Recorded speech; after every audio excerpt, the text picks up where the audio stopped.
ായ ലിജീഷാണ് പിടിയിലായത്. ഇയാളിൽ നിന്ന് സ്വർണവും പണവും പോലീസ് കണ്ടെടുത്തു. കഴിഞ്ഞ മാസം 20-നാണ് അരി വ്യാപാരിയായ അഷ്റഫിന്റെ വീട്ടിൽ മോഷണം നടന്നത്. കവർന്ന സ്വർണം ലിജീഷ് വീട്ടിൽ രഹസ്യ അറയുണ്ടാക്കിയാണ് സൂക്ഷിച്ചിരുന്നത്. KV ബൈജു നൽകും കൂടുതൽ വിശദാംശങ്ങൾ.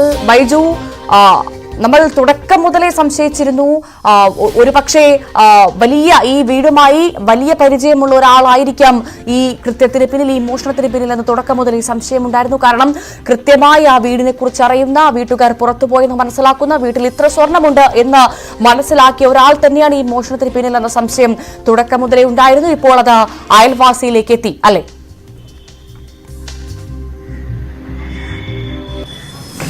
ഭവ്യ, തീർച്ചയായും തുടക്കം മുതൽ തന്നെ ഈ കാര്യത്തിൽ പോലീസിനും കൃത്യമായ ധാരണയുണ്ടായിരുന്നു എന്ന് വേണം മനസ്സിലാക്കാൻ. ഏതായാലും അയൽവാസിയായ ലിജീഷ് അയാളുടെ അറസ്റ്റ് രേഖപ്പെടുത്തിയെന്നാണ് നമുക്കിപ്പോൾ മനസ്സിലാക്കാൻ സാധിക്കുന്നത്. 300 പവനും 1 കോടി രൂപയും കവർച്ച നടന്നു എന്നാണ് ഈ KP അഷ്റഫ്, മന്നയിലെ അരിമൊത്ത വ്യാപാരി KP അഷ്റഫിന്റെ പരാതി. പക്ഷേ ഇപ്പോൾ 1.25 കോടി രൂപയാണ് ഇയാളിൽ നിന്നും ഇപ്പോൾ കണ്ടെടുത്തിട്ടുള്ളത്. അതോടൊപ്പം തന്നെ 300 പവൻ സ്വർണ്ണാഭരണങ്ങളും ഇപ്പോൾ ഈ ലിജീഷിന്റെ വീട്ടിൽ നിന്നും പോലീസ് കസ്റ്റഡിയിൽ എടുത്തിരിക്കുന്നു. അതായത് ഈ കൂടുതൽ വിവരങ്ങൾ ഇത് സംബന്ധിച്ച് പുറത്തു വരുന്നത്, ഈ ലിജീഷിന്റെ വീട്ടിന്റെ കട്ടിലിനടിയിൽ പ്രത്യേക അറയുണ്ടാക്കിയായിരുന്നു ഈ പണവും ഈ സ്വർണവും സൂക്ഷിച്ചതെന്നാണ്. ഏതെങ്കിലും തരത്തിൽ ഈ കവർച്ചയുമായി ബന്ധപ്പെട്ട് തുടക്കത്തിൽ ലിജീഷിനെ ആരും സംശയിച്ചിരുന്നില്ല. പക്ഷേ അപ്പോഴും പോലീസിന് പല സംശയങ്ങളും ഉണ്ടായിരുന്നു. പ്രധാനമായും ഇയാളുടെ മൊബൈൽ ഫോൺ ഈ കവർച്ച നടന്നത് മുതൽ സ്വിച്ച് ഓഫ് ചെയ്ത നിലയിലായിരുന്നു. അതുമാത്രമല്ല 16 വിരലടയാളമാണ് ഈ വീട്ടിൽ നിന്നും പോലീസ് ശേഖരിച്ചിരുന്നത്. അതോടൊപ്പം 26 വിരലടയാളം പരിസരവാസികളുടേതായി ശേഖരിച്ചിരുന്നു. അതായത് ലിജീഷിന്റെ ഉൾപ്പെടെ ശേഖരിച്ചിരുന്നു.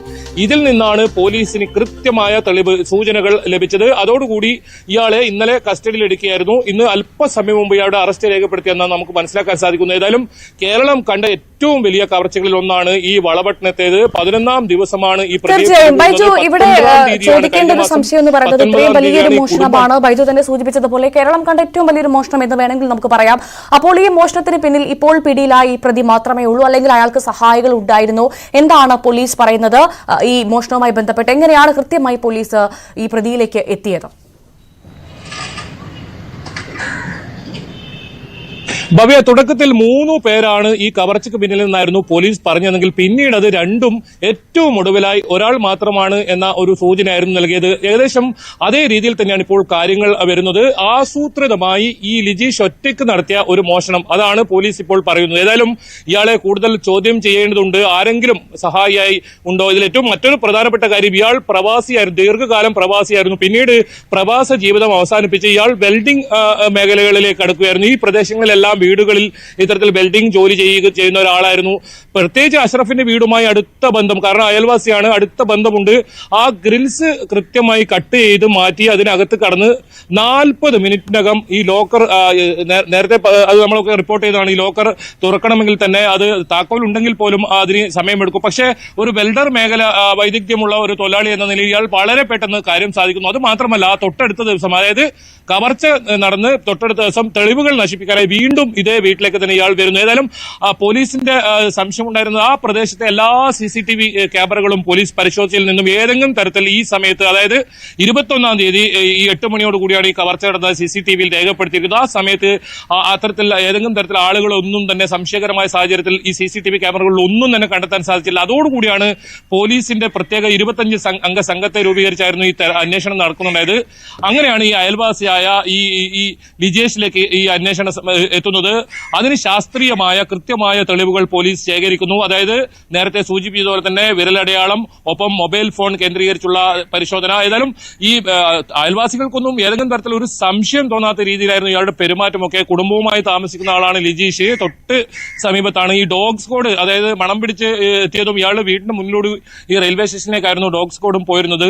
അതുകൊണ്ട് കൃത്യമായി പോലീസിന് ഈ നിഗമനത്തിലേക്ക് എത്താൻ സാധിച്ചു. ഏതായാലും നിലവിൽ ഒരാൾ മാത്രം, അതായത് ലിജീഷ് ഒറ്റയ്ക്ക് നടത്തിയ ഒരു കവർച്ച എന്നാണ് പോലീസ് ഇപ്പോൾ പറയുന്നത്. ഏതായാലും 10 മണിയോടുകൂടി ജില്ലാ പോലീസ് മേധാവിയുടെ വാർത്താ സമ്മേളനം ഉണ്ടാകും. അതിൽ കൂടുതൽ വിശദാംശങ്ങൾ വെളിപ്പെടുത്തുമെന്നാണ് പോലീസ് പറയുന്നത്. നിലവിൽ നമുക്ക് മനസ്സിലാക്കാൻ സാധിക്കുന്ന പ്രകാരം ഇയാൾ ഒറ്റയ്ക്ക് കവർച്ച നടത്തിയെന്നാണ്. അതിൽ കൂടുതൽ ചോദ്യം ചെയ്യേണ്ടതുണ്ട്. ഇയാളെ കസ്റ്റഡിയിൽ ആവശ്യപ്പെട്ടൊക്കെ കോടതിയിൽ അപേക്ഷ നൽകുമെന്ന് പോലീസ് പറയുന്നുണ്ട്. ഇന്നലെ രാത്രിയാണ് ഇയാളെ കസ്റ്റഡിയിൽ എടുത്തത്. ഇന്ന് രാവിലെ അല്പസമയവുമായി അറസ്റ്റ് രേഖപ്പെടുത്തിയെന്നാണ് നമുക്ക് ലഭിക്കുന്ന വിവരം.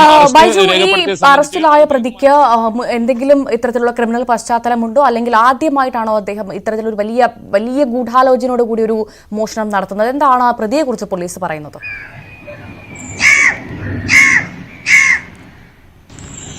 ഭവ്യ, ഈ നിലവിൽ നാട്ടുകാർക്ക് ആർക്കും തന്നെ ഇയാളെ കുറിച്ച് ഏതെങ്കിലും തരത്തിൽ സംശയമുണ്ടായിരുന്നില്ല. വലിയ ഞെട്ടലിലാണ് ഈ വാർത്ത. ഈ ലിജീഷാണ് ഈ കവർച്ച നടത്തിയെന്ന വിവരം പുറത്തു വരുമ്പോൾ നാട്ടുകാർ പറയുന്നത്. കാരണം ഇയാൾ ദീർഘകാലം നേരത്തെ സൂചിപ്പിച്ചതുപോലെ തന്നെ പ്രവാസിയായിരുന്നു, നാട്ടിലൊക്കെ വേണ്ടപ്പെട്ട ഒരാളായിരുന്നു. അത് മാത്രമല്ല, ഈ വെൽഡിംഗ് മേഖലകളിൽ സമീപ പ്രദേശങ്ങളിൽ എല്ലാവരും ആശ്രയിക്കുന്ന ഇയാളായിരുന്നു. പല വീടുകളിലും ഇയാൾ ഇത്തരത്തിൽ വെൽഡിംഗ് ജോലിക്കായി എത്തിയിട്ടുമുണ്ട്. ഏതെങ്കിലും തരത്തിൽ ഇയാളെ സംശയിച്ചിരുന്നില്ല. അത്തരത്തിൽ കുടുംബവുമായി താമസിക്കുകയായിരുന്നു ഇയാൾ. പക്ഷേ ഇയാളുടെ മൊബൈൽ ഫോണാണ് ഏറ്റവും നിർണായകമായത്. മൊബൈൽ ഫോൺ ഇയാൾ ഈ കവർച്ച നടക്കുന്നതിന് അന്നു മുതൽ സ്വിച്ച് ഓഫ് ചെയ്ത് വെക്കുകയായിരുന്നു. അതാണ് പോലീസിന് ഏറ്റവും കൂടുതൽ ഇയാളിലേക്ക് എത്താൻ സഹായിച്ചത്, ഇയാളെ സംശയമുണ്ടാക്കാൻ സാധിച്ചത്. എന്നാലും വലിയ തോതിൽ മറ്റ് സംസ്ഥാനങ്ങളിലേക്ക് പോലും ഈ അന്വേഷണം വ്യാപിപ്പിച്ചിരുന്നു. പലതരത്തിലുള്ള സംശയങ്ങൾ ഇയാൾ റെയിൽവേ സ്റ്റേഷനിലേക്ക് കൃത്യമായി അന്വേഷണ സംഘത്തെ വഴിതെറ്റിക്കാൻ വേണ്ടി റെയിൽവേ സ്റ്റേഷനിലേക്ക് എത്തുന്നു. അത് പോലീസ് നായ അത്തരത്തിൽ റെയിൽവേ സ്റ്റേഷനിൽ എത്തുന്ന ഒരു സാഹചര്യം ഉണ്ടായിരുന്നു. അത് ഒരു പക്ഷേ ഇതര സംസ്ഥാന തൊഴിലാളികളൊക്കെയാണ് ഈ കവർച്ചയ്ക്ക് പിന്നിലെന്ന് വരുത്തി തീർക്കാനായിരിക്കാം. കാരണം ഈ അഷ്റഫിന്റെ വീട്ടിൽ ഉൾപ്പെടെ ഇതര സംസ്ഥാന തൊഴിലാളികൾ ജോലി ചെയ്യുന്നുണ്ട്. തൊട്ടടുത്ത് അനുജന്റെ വീട്ടിൽ നിരവധി ഇതര സംസ്ഥാന തൊഴിലാളികൾ ഈ അരി ഗോഡൌണുമായി ബന്ധപ്പെട്ട് ജോലി ചെയ്യുന്നുണ്ട്. അവരൊക്കെ പോലീസ് ചോദ്യം ചെയ്യുന്ന സാഹചര്യം ഒക്കെ ഉണ്ടായിരുന്നു. അത് ആ അന്വേഷണം വഴിതെറ്റിക്കാൻ ഇയാൾ സമർത്ഥമായി ഇത്തരത്തിൽ കാര്യങ്ങൾ ചെയ്തിരുന്നു. എന്തായാലും ഇയാൾ ഏതെങ്കിലും തരത്തിൽ നേരത്തെ കേസിൽ പ്രതിയാണോ, ഏതെങ്കിലും കേസിൽ ഉൾപ്പെട്ടിട്ടുണ്ടോ എന്ന കാര്യത്തിൽ ഇതുവരെ വ്യക്തത വന്നിട്ടില്ല. അത് പോലീസിന്റെ വാർത്താ സമ്മേളനത്തിൽ ഔദ്യോഗികമായി വിശദീകരിക്കുന്നതാണ് നമുക്ക് മനസ്സിലാക്കാൻ സാധിക്കുന്നത്. നിലവിൽ നാട്ടുകാർ പറയുന്നത് ഏതെങ്കിലും തരത്തിൽ ഇയാൾ ആ രീതിയിൽ വളരെ നല്ല രീതിയിൽ ആൾക്കാരോടൊക്കെ ഇടപെടുന്ന ഒരാള്, സജീവമായി അവിടെ ഇടപെടുന്ന ഒരാള്, അഷ്റഫിന്റെ വീടുമായി അടുത്ത ബന്ധം പുലർത്തുന്ന ആൾ. അതുകൊണ്ടാണ് കൃത്യമായി ഇയാൾക്ക് ഇവിടെ ഈ പണം സൂക്ഷിച്ചിട്ടുണ്ടെന്നും മറ്റും സ്വർണം ഉണ്ടെന്നും കൃത്യമായി മനസ്സിലാക്കിയതും ആ രീതിയിൽ ഇയാൾ ആസൂത്രണം ചെയ്ത് കൃത്യമായി നടത്തിയ ഒരു കവർച്ചയാണ് പോലീസ് ഇപ്പോൾ പറയുന്നത്. 21-ാം തീയതി രാത്രി 8:30 ഇത്രയും CCTV ഒക്കെയുള്ള വീടിൽ കയറി ഇത്തരം കവർച്ച നടത്തുന്നു. 40 മിനിറ്റകം തന്നെ ഇയാൾ ഈ സ്വർണവും പണവും കൈക്കലാക്കി തിരിച്ചു പോകുന്നു. ഈ പണവും സ്വർണവും ഇയാൾ വീടിന്റെ സ്വന്തം കട്ടിലിന്റെ അടിയിൽ പ്രത്യേക അറയുണ്ടാക്കി അവിടെ സൂക്ഷിച്ചു വെക്കുകയായിരുന്നു. ഏതായാലും ഈ 1.25 കോടി രൂപയാണ് ഇപ്പോൾ ഇയാളുടെ വീട്ടിൽ നിന്നും കണ്ടെടുത്തിട്ടുള്ളത്. അതോടൊപ്പം 300 പവൻ സ്വർണ്ണാഭരണങ്ങളും മുഴുവൻ സ്വർണ്ണാഭരണങ്ങളും ഇപ്പോൾ ഈ വീട്ടിൽ നിന്നും പോലീസ് കണ്ടെടുത്തിട്ടുണ്ട്. എന്തായാലും ഇയാളെ കുറിച്ച് കൂടുതൽ എന്തെങ്കിലും നേരത്തെ ഇത്തരത്തിൽ കവർച്ച ഏതെങ്കിലും മോഷണ കേസുകളിലോ മറ്റോ പ്രതിയാണോ എന്ന് സംബന്ധിച്ച് നിലവിൽ നമുക്ക് സൂചനകളൊന്നും ലഭിക്കുന്നില്ല. അത് പോലീസിന്റെ വാർത്താ സമ്മേളനത്തിൽ പക്ഷേ അത് സംബന്ധിച്ച് വ്യക്തതയുണ്ടാകും. ഏതായാലും ഇയാളെ ഇന്ന് തന്നെ കോടതിയിൽ ഹാജരാക്കുമെന്നാണ് പറയുന്നത്. ഇയാളെ കസ്റ്റഡിയിൽ വാങ്ങും. മറ്റേതെങ്കിലും കവർച്ചയുമായി ഇയാൾക്ക് ബന്ധമുണ്ടോ എന്ന കാര്യത്തിൽ അന്വേഷണം ഉണ്ടാവും. ഏതായാലും വെൽഡിംഗ് തൊഴിലാളിയാണ് ഇയാൾ. ആ ഒരു മേഖലയിലെ വൈദഗ്ധ്യം കണക്കിലെടുത്താണ് ഇയാൾ ഇത്തരത്തിലൊരു കവർച്ച നടത്തിയത്. കൃത്യമായി ഇതിന്റെ പിറകുവശത്തെ, അതായത് അടുക്കള ഭാഗത്തെ ഗ്രിൽസ് തകർത്ത് വീടിനകത്ത് കയറുകയും ആ ലോക്കറിൽ സൂക്ഷിച്ചിരുന്ന ഇത്തരത്തിൽ 1 കോടി രൂപയും 300 പവൻ സ്വർണ്ണാഭരണങ്ങളും 40 മിനിറ്റിനകം തന്നെ കൈക്കലാക്കുകയും ചെയ്തു. പിന്നീട് തൊട്ടടുത്ത ദിവസം വീണ്ടും അതേ വീട്ടിൽ ഇയാൾ കയറുന്നു എന്നതാണ് അതിൽ മറ്റൊരു പ്രധാനപ്പെട്ട കാര്യം. അതിനുശേഷം എന്തെങ്കിലും തെളിവുകൾ നശിപ്പിക്കാനാണ് ഇത്തരത്തിൽ ഇയാൾ വീണ്ടും കയറിയെന്നാണ് പോലീസ് പറയുന്നത്. ഏതായാലും കൂടുതൽ കാര്യങ്ങൾ ഇയാളെ കുറിച്ചുള്ള കൂടുതൽ കാര്യങ്ങൾ പോലീസിന്റെ ഭാഗത്തു നിന്ന് തന്നെ നമുക്ക് ലഭിക്കേണ്ടതുണ്ട്. നിലവിൽ ബൈജു, എന്തായാലും കേരളം കണ്ട ഏറ്റവും വലിയൊരു മോഷണ പരമ്പരയുടെ ചുരുളഴിച്ചിരിക്കുകയാണ് കേരള പോലീസ്. അക്കാര്യത്തിൽ അഭിമാനിക്കാം, നമ്മുടെ പോലീസിന് അക്കാര്യത്തിൽ സംശയമില്ല. എന്തായാലും ബൈജു, ഇവിടെ 300 പവനും 1 കോടി രൂപയുമാണ് മോഷണം പോയത്. ഇത്രയും വലിയൊരു തുക വീട്ടിൽ സൂക്ഷിക്കുക എന്നത് നിയമപരമായി അനുവദിക്കാത്തൊരു കാര്യമാണ്. അതിന് ഇത്ര വലിയൊരു തുക വീട്ടിൽ സൂക്ഷിച്ചതിന് എന്ത് ന്യായീകരണമാണ് ആ വീട്ടുടമ പറയുന്നത്? അക്കാര്യത്തിൽ എന്തെങ്കിലും ഒരു സ്ഥിരീകരണം പോലീസിന്റെ ഭാഗത്തുനിന്ന് വന്നിട്ടുണ്ടോ ബൈജു?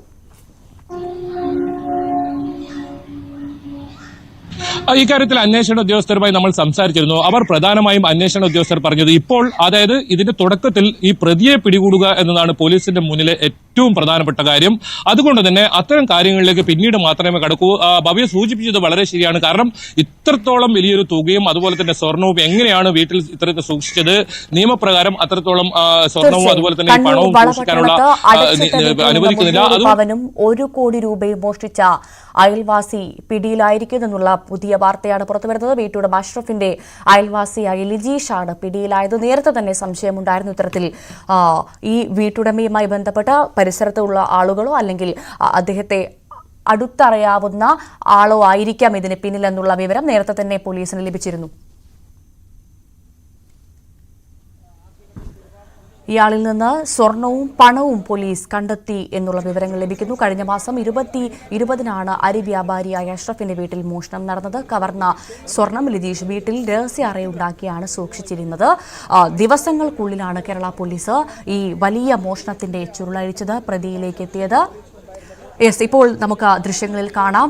ഈ കേസ് തെളിയിച്ച വളപട്ടണം പോലീസ് സന്തോഷം പങ്കുവയ്ക്കുകയാണ്. ലഡു കഴിച്ച് സന്തോഷം പങ്കുവയ്ക്കുന്ന പോലീസ് ഉദ്യോഗസ്ഥരെ നമുക്ക് കാണാം. തീർച്ചയായും കേരള പോലീസിനെ സംബന്ധിച്ച് വലിയൊരു കേസിന്റെ ചുരുളഴിച്ചിരിക്കുകയാണ്. അവർക്ക് അഭിമാനിക്കാം. കേരള പോലീസിന് മുഴുവൻ അഭിമാനിക്കാവുന്നൊരു സംഭവം തന്നെയാണ്. ദിവസങ്ങൾക്കുള്ളിൽ കൃത്യമായി പ്രതിയിലേക്ക് എത്താൻ സാധിച്ചു എന്നത് പോലീസിന് അഭിമാനിക്കാം. കെ വി ബൈജു തുടരുന്ന വിവരങ്ങളുമായി.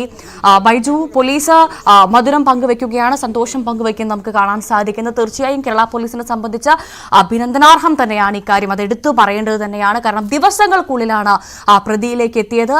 മുഴുവൻ സ്വർണവും കണ്ടെത്താൻ പോലീസിന് സാധിച്ചത്. ഈ പ്രതിക്കപ്പുറത്തേക്ക് മറ്റേതെങ്കിലും ആളുകൾ ഇയാളെ സഹായിച്ചിരുന്നു എന്നതിലേക്ക് ഇനി അന്വേഷണമുണ്ടോ, അല്ലെങ്കിൽ ഇയാളിൽ മാത്രം ഒതുങ്ങിയ അന്വേഷണം? എന്താണ് പോലീസ് പറയുന്നത്? ഭവ്യ സൂചിപ്പിച്ചതുപോലെ തന്നെ കേരള പോലീസിനെ സംബന്ധിച്ചിടത്തോളം വലിയ തലവേദന ഉണ്ടാക്കിയ ഒരു കേസാണ് വളപട്ടണം കവർച്ച. കാരണം മുഖ്യമന്ത്രി വിവിധ പരിപാടികളിലായി ജില്ലയിൽ എത്തിയ ഒരു ദിവസമായിരുന്നു ഈ കവർച്ചയുമായി ബന്ധപ്പെട്ട വിവരങ്ങൾ പുറത്തുവരുന്നത്. അതുകൊണ്ട് തന്നെ മുഖ്യമന്ത്രി കർശന നിർദ്ദേശം നൽകിയിരുന്നു എത്രയും പെട്ടെന്ന് പ്രതികളെ പിടികൂടണം എന്നത് സംബന്ധിച്ച്. അതുകൊണ്ട് തന്നെ പ്രത്യേക അന്വേഷണ സംഘം, അതായത് 25 അംഗ പ്രത്യേക അന്വേഷണ സംഘം ACP രത്നകുമാറിന്റെ നേതൃത്വത്തിൽ അത്തരത്തിൽ വലിയ സംഘത്തെയൊക്കെ രൂപീകരിച്ചായിരുന്നു. ഏതായാലും ഇപ്പോൾ നമുക്ക് കാണാം പോലീസിനെ സംബന്ധിച്ചിടത്തോളം അവർക്ക് വലിയ സന്തോഷമായി. അവർ ആ മധുരം പങ്കിട്ടൊക്കെ അത് ആ രീതിയിൽ ഈ സംഭവത്തെ കാണുന്നു. അത്രത്തോളം വലിയ തലവേദനയായിരുന്നു. കാരണം തുടക്കത്തിൽ യാതൊരുവിധ തെളിവുകളും ഇതിൽ ഉണ്ടായിരുന്നില്ല. കാരണം CCTV ദൃശ്യങ്ങളിൽ മുഖം പൂർണ്ണമായും മറച്ച നിലയിലായിരുന്നു. കാരണം ഇയാൾ കൃത്യമായി ആസൂത്രണം ചെയ്താണ് ഈ കവർച്ച നടത്തിയതിന്റെ തെളിവാണത്. ഒരു തരത്തിലും സംശയം തോന്നാത്ത രീതിയിൽ, മുഖം മനസ്സിലാകാത്ത രീതിയിൽ അത്രത്തോളം ഈ ക്യാമറകൾ ഉണ്ട്, ഇവിടെ ചുറ്റും ക്യാമറകൾ ഉണ്ടെന്ന് അറിഞ്ഞിട്ട് പോലും അത്തരത്തിൽ കൃത്യമായി അവിടെ എത്തുകയും പിന്നീട് ഈ തൊട്ടടുത്താണ് ഇയാളുടെ വീട് എന്നതുകൊണ്ട് തന്നെ മറ്റ് CCTV ക്യാമറകളിൽ ഒന്നും തന്നെ ഇയാളുടെ ദൃശ്യം പോലീസിന് ലഭിച്ചിട്ടില്ല എന്നതും ഈ അന്വേഷണത്തെ വഴിമുട്ടുന്ന ഒരു സാഹചര്യം ഉണ്ടായിരുന്നു. പ്രത്യേകിച്ച് ഈ ലോക്കർ അത്ര പെട്ടെന്ന് അങ്ങനെ തുറക്കാൻ പറ്റില്ല. കാരണം അത്രത്തോളം സാങ്കേതിക വിദ്യയുള്ള ഒരു ലോക്കറാണിത്. അത് ബാംഗ്ലൂരിൽ നിന്നായിരുന്നു കൊണ്ടുവന്നത്. അങ്ങനെ അന്വേഷണം ബാംഗ്ലൂരിലേക്ക് കൂടി വ്യാപിപ്പിക്കുന്ന ഒരു ഘട്ടമുണ്ടായിരുന്നു. ഏറ്റവും ഒടുവിലാണ് ഈ ലിജീഷിലേക്ക് എത്തുകയും ഈ എല്ലാ സാഹചര്യ തെളിവുകളും ഇയാൾക്കെതിരാവുകയും അതോടുകൂടിയാണ് ഇയാളെ കസ്റ്റഡി എടുക്കുന്ന ഒരു സാഹചര്യം. ഏതായാലും പോലീസ് നമുക്ക് കാണാം മധുരം പങ്കിട്ട് ഈ സംഭവം അത്രത്തോളം ഗൗരവത്തിൽ കാണുന്നു എന്നാണ്. 11ാം ദിവസം, അതായത് കവർച്ച നടന്ന് 11ാം ദിവസം, പരാതി കൊടുക്കുന്നത് ഞായറാഴ്ചയാണെങ്കിലും ഈ കവർച്ച നടന്നിട്ട് ഇന്നേക്ക് 11ാം ദിവസമാകുന്നു. 11ാം ദിവസമാകുമ്പോൾ ഈ പ്രതിയെ പിടികൂടാനായത്. വലിയ തലവേദന പോലീസിനെ സംബന്ധിച്ചിടത്തോളം ഉണ്ടായിരുന്നു. വലിയ വിമർശനം ഉണ്ടായിരുന്നു. പോലീസ് ഒരു ഘട്ടത്തിൽ ഇരുട്ടിൽ തപ്പി എന്ന രീതിയിലൊക്കെ കാര്യങ്ങൾ പോവുകയായിരുന്നു. അത്തരത്തിൽ യാതൊരു വിവരവും പ്രതിയെക്കുറിച്ച് ലഭിക്കാതെ അന്വേഷണം വഴിമുട്ടി നിൽക്കുന്ന ഒരു സാഹചര്യം കൂടി ഉണ്ടായിരുന്നു. അതുകൊണ്ട് തന്നെയാണ് പോലീസ് ഇപ്പോൾ ഇതിൽ ഏറ്റവും സന്തോഷിക്കുന്നത്.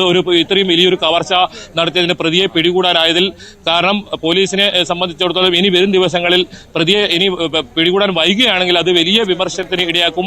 ഒരുപക്ഷെ നേരത്തെ സൂചിപ്പിച്ചതുപോലെ തന്നെ മുഖ്യമന്ത്രി നേരിട്ട് ഇടപെട്ട ഒരു കേസ്, മുഖ്യമന്ത്രി കൃത്യമായ അന്വേഷണം നടത്തണം, വളരെ പെട്ടെന്ന് പ്രതികളെ പിടികൂടണമെന്നൊക്കെ നിർദ്ദേശം നൽകിയ ഒരു കേസിൽ പ്രതിയെ പിടികൂടാൻ കഴിയാത്തത് വലിയ ഇത്തരത്തിലുള്ള പോലീസിനെ സംബന്ധിച്ചിടത്തോളം വെല്ലുവിളിയായിരുന്നു. അതുപോലെ തന്നെ അന്വേഷണവും വെല്ലുവിളിയെന്നാണ് പോലീസ് ഉദ്യോഗസ്ഥർ പറയുന്നത്. ഏതായാലും വാർത്താ സമ്മേളനം അല്പസമയത്തിന് മുമ്പ് ആരംഭിക്കും. അതിന്റെ ദൃശ്യങ്ങളാണ് നമ്മൾ കാണുന്നത്. ഏതായാലും അത് സംബന്ധിച്ച് കൂടുതൽ വിവരങ്ങൾ, ഈ പ്രതിക്ക് മറ്റേതെങ്കിലും നേരത്തെ കേസുമായി ബന്ധപ്പെട്ട് ഇയാൾ ഏതെങ്കിലും കേസുമായി ബന്ധപ്പെട്ടിട്ടുണ്ടോ, ഏതെങ്കിലും കവർച്ച കേസുമായി ബന്ധപ്പെട്ടുണ്ടോ എന്ന കാര്യങ്ങളൊക്കെ ഇതിലേറ്റവും പോലീസിനെ അഭിമാനിക്കാൻ കഴിയുന്നത് ഈ പ്രതിയെ പിടികൂടാൻ കഴിഞ്ഞതിനൊപ്പം മുഴുവൻ ഇത്തരത്തിലുള്ള വസ്തുക്കളും, അതായത് ഇയാൾ കവർച്ച ചെയ്ത മുഴുവൻ തൊണ്ടി മുതലും പിടികൂടാൻ സാധിച്ചു എന്നാണ്. 300 പവൻ സ്വർണ്ണാഭരണങ്ങളും 1 കോടി രൂപയാണ് കവർച്ച നടന്നു എന്ന് പരാതി പറയുന്നതെങ്കിൽ 1.25 കോടി ഇയാളുടെ വീട്ടിന്റെ കട്ടിലിനടിയിലുള്ള ലോക്കറിൽ നിന്നും കണ്ടെടുത്തിട്ടുണ്ട്. അത് പോലീസിന് കണ്ടെടുക്കാൻ കഴിഞ്ഞതും പോലീസിനെ സംബന്ധിച്ചിടത്തോളം അഭിമാനമായി തന്നെ കാണാം. ഭവ്യ, തീർച്ചയായും അത്തരത്തിൽ തന്നെയാണ് കാര്യങ്ങൾ. പോലീസ് മധുരം പങ്കുവയ്ക്കുന്ന ദൃശ്യങ്ങളാണ് നമ്മൾ കാണുന്നത്. അല്പസമയത്തിനകം പോലീസ് ഈ കേസുമായി ബന്ധപ്പെട്ട കൂടുതൽ വിശദാംശങ്ങൾ വാർത്താ സമ്മേളനത്തിനോടുകൂടി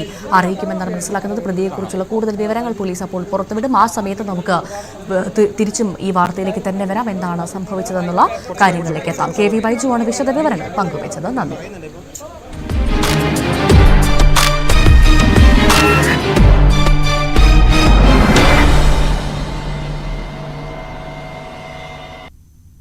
തിരിച്ചെത്താം മറ്റ് പ്രധാനപ്പെട്ട വാർത്തയിലേക്ക് ഒരു ഇടവേളയ്ക്ക് ശേഷം.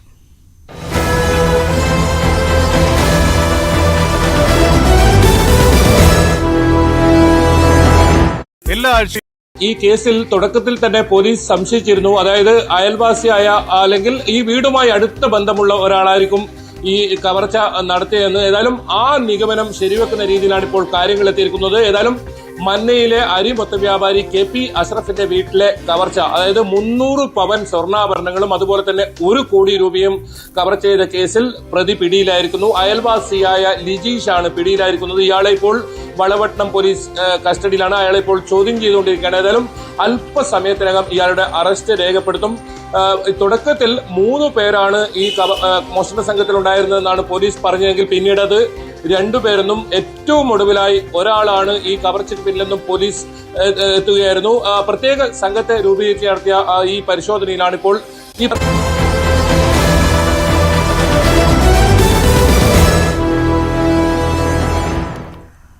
തിരികെ വാർത്തയിലേക്ക്. പാർട്ടിയിലെ ഉൾപാർട്ടി ഉടക്കിലാണ്.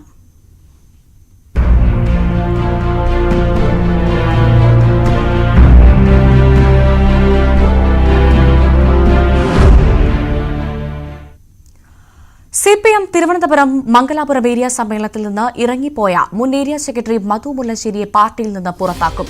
വിഷയം ചർച്ച ചെയ്യാൻ CPM ജില്ലാ സെക്രട്ടേറിയറ്റ് ചേരുകയാണ്. മധു മുല്ലശ്ശേരി BJPയിൽ ചേർന്നേക്കുമെന്നാണ് സൂചന.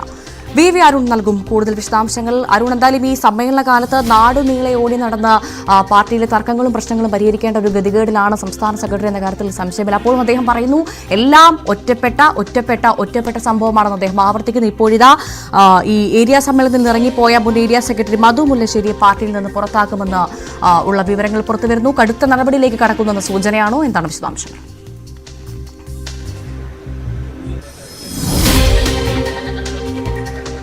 ഏരിയ സമ്മേളനങ്ങൾ ഏതാണ്ട് പകുതിയിലേറെ പിന്നിടുമ്പോൾ CPMൽ വിഭാഗീയ പ്രശ്നങ്ങൾ, അത് പ്രാദേശിക വിഭാഗീയ നേതാക്കൾ പറയുന്നു ഒറ്റപ്പെട്ട പ്രശ്നങ്ങൾ എന്ന് പറയുന്നു. പക്ഷേ പലപ്പോഴും അത് തെരുവിലാണ് പ്രശ്നങ്ങൾ അവസാനിക്കുന്നത്. ഏറ്റവും ഒടുവിൽ തിരുവനന്തപുരത്ത് മംഗലപുരം ഏരിയ സമ്മേളനത്തിനിടെയാണ് CPMൽ സാധാരണ ഉണ്ടാകാത്ത തരത്തിലുള്ളൊരു നീക്കങ്ങൾ ഏരിയ സെക്രട്ടറിയുടെ ഭാഗത്തിന് മുൻ ഏരിയ സെക്രട്ടറിയുടെ ഭാഗത്തിന് ഉണ്ടായത്. അദ്ദേഹം ആദ്യം ജില്ലാ സെക്രട്ടറിയുമായി തർക്കത്തിൽ തുടർന്ന് സമ്മേളന വേദിയിൽ നിന്ന് പുറത്തേക്ക് പോകുന്നു. സംസ്ഥാന നേതാക്കൾ ഇടപെട്ട് തിരികെ സമ്മേളന വേദിയിലേക്ക് കൊണ്ടുവരുന്നു. വീണ്ടും പുതിയ പാനൽ വയ്ക്കുമ്പോൾ തന്നെ ഒഴിവാക്കിയെന്ന് മനസ്സിലാക്കിക്കൊണ്ട് സെക്രട്ടറി സ്ഥാനത്ത് 2 തവണ അദ്ദേഹം ഏരിയ സെക്രട്ടറി ആയിരുന്നു. 3-ാം ടൈം കൊടുക്കണ്ട എന്ന നേതൃത്വം തീരുമാനിച്ചെന്ന് അറിഞ്ഞുകൊണ്ട് വീണ്ടും സമ്മേളനം ഹാൾ വിട്ടിറങ്ങി പുറത്തേക്ക് വന്ന് മാധ്യമങ്ങളോട് ജില്ലാ സെക്രട്ടറി അടക്കമുള്ളവർക്കെതിരെ രൂക്ഷ വിമർശനം ഉന്നയിക്കുന്നു. ജില്ലാ സെക്രട്ടറി വിഭാഗീയത വളർത്തുന്നുവെന്നാണ് മുല്ലശ്ശേരി മധുവിന്റെ ആരോപണം. മാത്രമല്ല താൻ പാർട്ടി വിടുമെന്ന പ്രഖ്യാപനവും അദ്ദേഹം നടത്തി. രൂക്ഷമായ വിമർശനമാണ് ജില്ലാ നേതൃത്വത്തിനെതിരെ ഉന്നയിച്ചത്. CPMന്റെ സംഘടനാ രീതി അനുസരിച്ച് ഒരു കാരണവശാലും അംഗീകരിക്കാത്ത നീക്കങ്ങൾ മധുവിന്റെ ഭാഗത്തുനിന്ന് ഉണ്ടായി.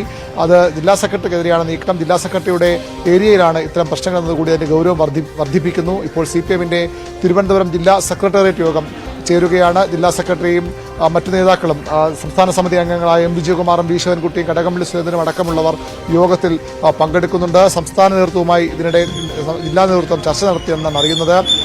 ഇന്ന് തന്നെ ഒരുപക്ഷേ മുല്ലശ്ശേരി മധുവിനെ CPMൽ നിന്ന് പുറത്താക്കിക്കൊണ്ടുള്ള തീരുമാനം വന്നേക്കും. അദ്ദേഹത്തിന് പാർട്ടി വിടുമെന്ന പ്രഖ്യാപനം നടത്തുമ്പോൾ ജില്ലാ സെക്രട്ടറി യോഗം അവസാനിച്ചു എന്ന സൂചനകൾ നമുക്ക് ലഭിക്കുന്ന സമയത്തിനകം ജില്ലാ സെക്രട്ടറിയുടെ വാർത്താ സമ്മേളനം ഉണ്ടായേക്കും. മുല്ലശ്ശേരി മധുവിനെ പുറത്താക്കാൻ തന്നെയാണ് സാധ്യത. കാരണം ഇത്തരത്തിൽ ഏരിയ സമ്മേളനത്തിന് പുറത്തു പോവുകയും രൂക്ഷ വിമർശനം നേതൃത്വത്തിന് ഉന്നയിക്കുകയും ചെയ്യുമ്പോൾ സ്വാഭാവികമായും മറ്റു വഴികൾ CPM മുന്നില്ല. അതേസമയം മധുവും തുടർ നീക്കങ്ങൾ സജീവമാക്കുകയാണ്. BJP നേതൃത്വവുമായി മധു ചർച്ച നടത്തി എന്നാണ് ലഭിക്കുന്ന സൂചനകൾ.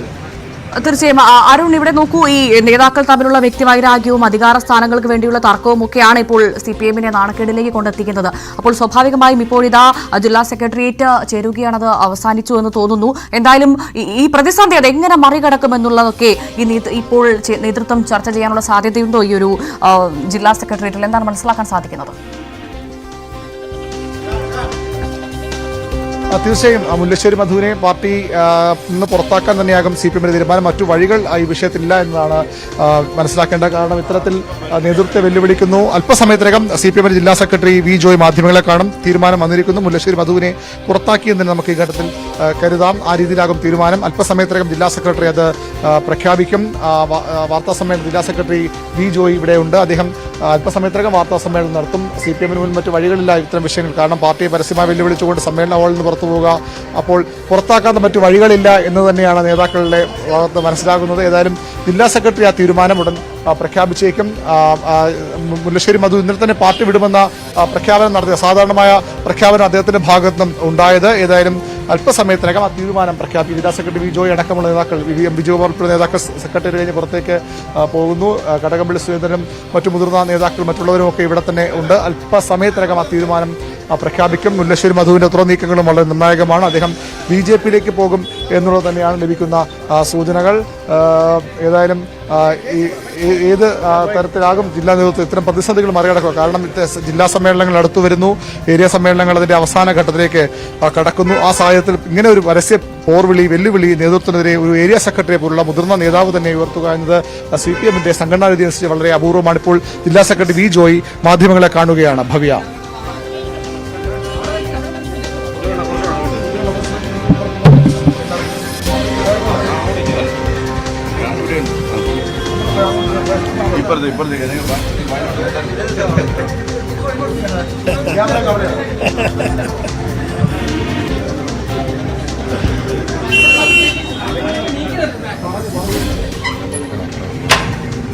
വലിയ പ്രശ്നങ്ങളാണല്ലോ ഏരിയ സമ്മേളനത്തിൽ സെക്രട്ടറി ഇറങ്ങിപ്പോകുന്ന അസാധാരണമായ സംഭവമാണ്. എങ്ങനെയാണ് പാർട്ടി? തിരുവനന്തപുരം ജില്ലയില് 19 ഏരിയ കമ്മിറ്റികളാണ് ഉള്ളത്. അതിലെ 17 സമ്മേളനങ്ങൾ പൂർത്തീകരിച്ചു. ഇന്നും നാളെയുമായിട്ട് 2 സമ്മേളനങ്ങൾ കൂടി കഴിയുമ്പോൾ ജില്ലയിലെ എല്ലാ സമ്മേളനങ്ങളും പൂർത്തീകരിക്കുകയാണ്. നടന്ന 17 സമ്മേളനങ്ങളിൽ മംഗലപുരം സമ്മേളനത്തിലാണ് ഇത്തരമൊരു വാർത്ത വന്നിട്ടുള്ളത്. മംഗലപുരം സമ്മേളനം വളരെ സമാധാനപരമായിട്ട് പൂർത്തീകരിക്കുകയാണ് ഉണ്ടായത്. മംഗലപുരം സമ്മേളനം കഴിഞ്ഞ് അവിടെ ഏരിയ സെക്രട്ടറി ആയിരുന്ന മധു പിന്നീട് ഇറങ്ങിപ്പോയി എന്നും പാർട്ടിക്ക് എതിരായിട്ടുള്ള നിലപാടുകൾ സ്വീകരിക്കുകയും ചെയ്തതായിട്ട് മാധ്യമങ്ങളിലൂടെ ശ്രദ്ധയിൽപ്പെട്ടു. അവിടെ യഥാർത്ഥത്തിൽ ആ കമ്മിറ്റിയുടെ പാനൽ വെച്ചത് മധുവാണ്, പഴയ സെക്രട്ടറിയാണ്. ജില്ലാ സമ്മേളന പ്രതിനിധികളുടെ പാനൽ വെച്ചത് മധുവാണ്. ഇത് രണ്ടും കഴിഞ്ഞ് ഞങ്ങളുടെ പാർട്ടിയെ സംബന്ധിച്ചിടത്തോളം സെക്രട്ടറിയെ തിരഞ്ഞെടുക്കുന്നതിന് ഒരു രീതിയുണ്ട്. ആ രീതിയാകട്ടെ ഒന്നുകിൽ യുനാനിമസ് ആയിട്ട് സെക്രട്ടറിയെ കമ്മിറ്റി തിരഞ്ഞെടുക്കും, ഇല്ലെങ്കിൽ കമ്മിറ്റിയിൽ മറ്റൊരു അഭിപ്രായം കൂടി വന്നാൽ അതിന് ഏതാണ് മുൻതൂക്കം എന്നുള്ളത് പരിശോധിക്കും. മംഗലപുരത്തെ സംബന്ധിച്ചിടത്തോളം ഏരിയ കമ്മിറ്റി യോഗം ചേർന്നപ്പോൾ രണ്ടാമത് ഞാൻ പറഞ്ഞതാണ് സംഭവിച്ചത്. അവിടെ ഒരു പേര് കൂടി വന്നു സെക്രട്ടറി ആയിട്ട്.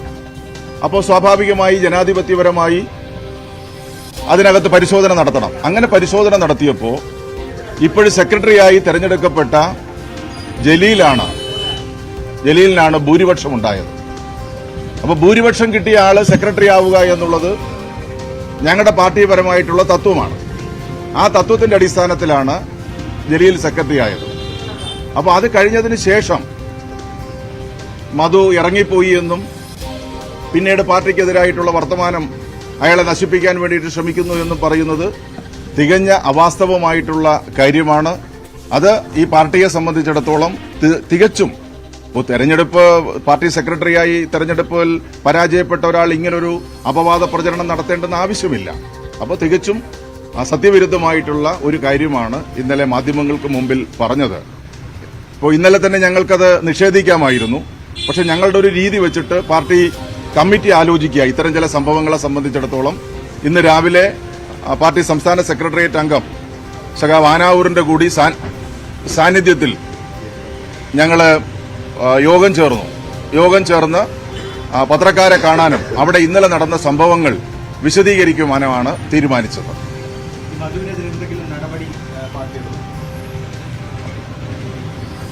സ്വാഭാവികമായിട്ട് ഒരു ചർച്ച അക്കാര്യത്തിൽ വരും. മധുവിന്റെ നിലപാടിനെ സംബന്ധിച്ച് പാർട്ടിക്ക് വ്യത്യസ്ത അഭിപ്രായമാണുള്ളത്. ലീഡർഷിപ്പ് അക്കാര്യത്തെക്കുറിച്ച് ചർച്ച ചെയ്തിട്ടുണ്ട്. ഞങ്ങൾക്ക് മാത്രമായിട്ട് തീരുമാനിക്കാൻ പറ്റില്ല. ഞങ്ങളുടെ ഉപരി കമ്മിറ്റിയുമായിട്ടെല്ലാം ആലോചിച്ച് അത് യഥാസമയത്ത് അറിയിക്കും. അദ്ദേഹം പാർട്ടി വിടുകയാണെന്നാണ് ഇന്നലെ പ്രഖ്യാപിച്ചിട്ടുള്ളത്. അങ്ങനെ ഒരാൾക്കെതിരെ പാർട്ടി എങ്ങനെയായിരിക്കും അത് കൈകാര്യം ചെയ്യാൻ പോകുന്നത്? സ്വാഭാവികമായും ഇത്തരം കാര്യങ്ങളിൽ വളരെ ശരിയായ നിലപാട് തന്നെയായിരിക്കും പാർട്ടി സ്വീകരിക്കുക. പക്ഷെ ഇത്തരം കാര്യങ്ങൾ ഒരു തീരുമാനത്തിലേക്ക് ഞങ്ങളെത്തുമ്പോൾ പാർട്ടി സ്റ്റേറ്റ് നേതൃത്വവുമായി ചർച്ച ചെയ്യേണ്ടതുണ്ട്. അവിടെ കഴിഞ്ഞിട്ട് ഞങ്ങളുടെ തീരുമാനത്തിലേക്ക് നിങ്ങൾ അറിയിക്കും.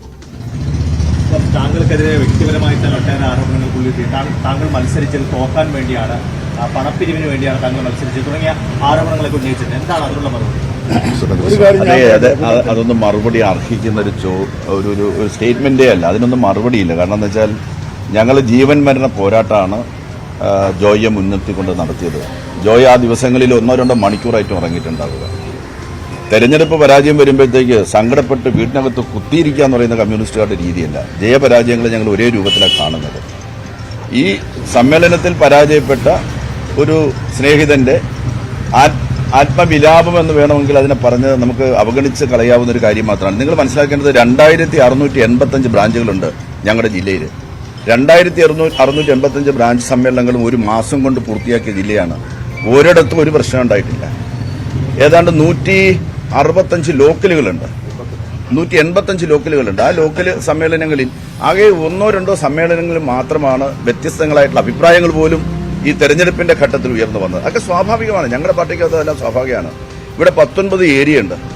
അതിൽ 17 ഏരിയ സമ്മേളനങ്ങളും നല്ല നിലയിൽ ഇന്നലെ മംഗലപുരം ലോക്കൽ ഏരിയ സമ്മേളനം നല്ല നിലയിലാണ് പൂർത്തീകരിച്ചത്. അവിടെ ഉദ്ഘാടനമുണ്ടായിരുന്നു. അത് കഴിഞ്ഞതിന് ശേഷം പ്രവർത്തന റിപ്പോർട്ട് അവതരിപ്പിച്ചു. അതിനെക്കുറിച്ച് ചർച്ച നടത്തിയതിനു ശേഷം പുതിയ കമ്മിറ്റി തെരഞ്ഞെടുക്കുന്നതിന് വേണ്ടി പഴയ കമ്മിറ്റി ഒരു പാനൽ ഉണ്ടാക്കി. ആ പാനൽ ഏരിയ സെക്രട്ടറി അവതരിപ്പിച്ചു. ഏരിയ കമ്മിറ്റി പുതിയ സെക്രട്ടറി തെരഞ്ഞെടുക്കാൻ വേണ്ടി കൂടിയപ്പോൾ 2 പേരുകൾ വന്നു. അത് സ്വാഭാവികമാണ്. 2-3 പേരുകൾ വരാം. അങ്ങനെ പേര് വന്നാൽ ഏറ്റവും കൂടുതൽ ഏരിയ കമ്മിറ്റി മെമ്പർമാർ അനുകൂലിക്കുന്നത് ആരെയാണെന്ന് നോക്കിയിട്ട് അവരെ സെക്രട്ടറിയായിട്ട് നിശ്ചയിക്കുക എന്ന് പറയുന്ന ജനാധിപത്യപരമായിട്ടുള്ള മര്യാദ നമ്മൾ കാണിച്ചത്. അത് ഉൾക്കൊള്ളാൻ ഉള്ള രാഷ്ട്രീയമായിട്ടുള്ള കാഴ്ചപ്പാടോ വിവേകമോ സംഘടനാപരമായിട്ടുള്ള ശക്തിയോ ഇല്ലാതെ പോയ ഒരാളായിപ്പോയി ഈ മധു എന്ന് പറയുന്നത്. അദ്ദേഹത്തിൽ നിന്ന് നമ്മളാരും ഇങ്ങനെ പ്രതീക്ഷിച്ചില്ല. 2 ടൈം പാർട്ടിയുടെ ഏരിയ സെക്രട്ടറി പ്രവർത്തിച്ച ഒരാളാണ്. ഇത്രയ്ക്കും കരുത്തില്ലാത്ത, സംഘടനാപരമായി രാഷ്ട്രീയ കരുത്തില്ലാത്ത ഒരാളാണെന്ന് ഞങ്ങൾക്ക് മനസ്സിലാക്കാൻ സാധിച്ചില്ല എന്നുള്ള പോരായ്മ ഞങ്ങൾ തന്നെ മനസ്സിലാക്കുകയാണ്.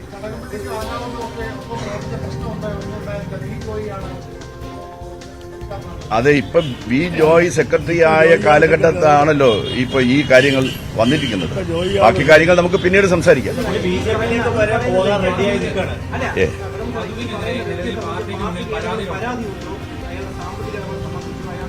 അതൊന്നും ഇപ്പൊ റിവീൽ ചെയ്യേണ്ട കാര്യമില്ല. അതെല്ലാം റിവീൽ ചെയ്യേണ്ട സമയത്ത് റിവീൽ ചെയ്യാം. ഓക്കെ, ഏതിൽ പോകുന്നതിനോട് നമുക്ക് യോജിപ്പൊന്നുമില്ല. ആർക്കും ഏതിൽ പോകാനുള്ള സ്വാതന്ത്ര്യമുണ്ട്. അതൊന്നും നമുക്ക് പിടിച്ചു നിർത്താനൊന്നും പറ്റുകയല്ല. ഏരിയ അതെ, ഞങ്ങൾക്ക് ലേശം ക്ഷീണം അക്കാര്യത്തിൽ ഉണ്ടായിട്ടുണ്ട്. ഒരു കാര്യം നിങ്ങൾ മനസ്സിലാക്കിക്കൊള്ളുക, ആര് പോയാലും ഒരാൾ പോലും മധുവിന്റെ കൂടെ മധു അല്ല, ഒരാൾ പോലും ഉണ്ടാവില്ല. ഒരു സംശയം. അയാളുടെ മകൻ ലോക്കൽ കമ്മിറ്റി മെമ്പറാണ്. ആ കൊച്ചൻ പോലും പോകുന്നു എനിക്ക് തോന്നുന്നില്ല. അങ്ങനെ പോയില്ല. ഞങ്ങൾ അതൊന്നും ഇപ്പൊ പറയേണ്ട കാര്യമില്ല. ഇപ്പൊ നമ്മള് അയാളുടെ പ്രശ്നം ഗൗരവത്തോടു കൂടി ചർച്ച ചെയ്തുകൊണ്ടിരിക്കുകയാണ്. എന്ത് വേണമെന്നുള്ളത് പാർട്ടിയുടെ സംസ്ഥാന എന്തിനാ അനുനയിപ്പിക്കണം? മനസ്സിലായില്ലേ? ഞങ്ങൾ ഒരു തീരുമാനം എടുക്കുക, സംഘടനാപരമായി തീരുമാനിക്കുക, അത്രയേ ഉള്ളൂ.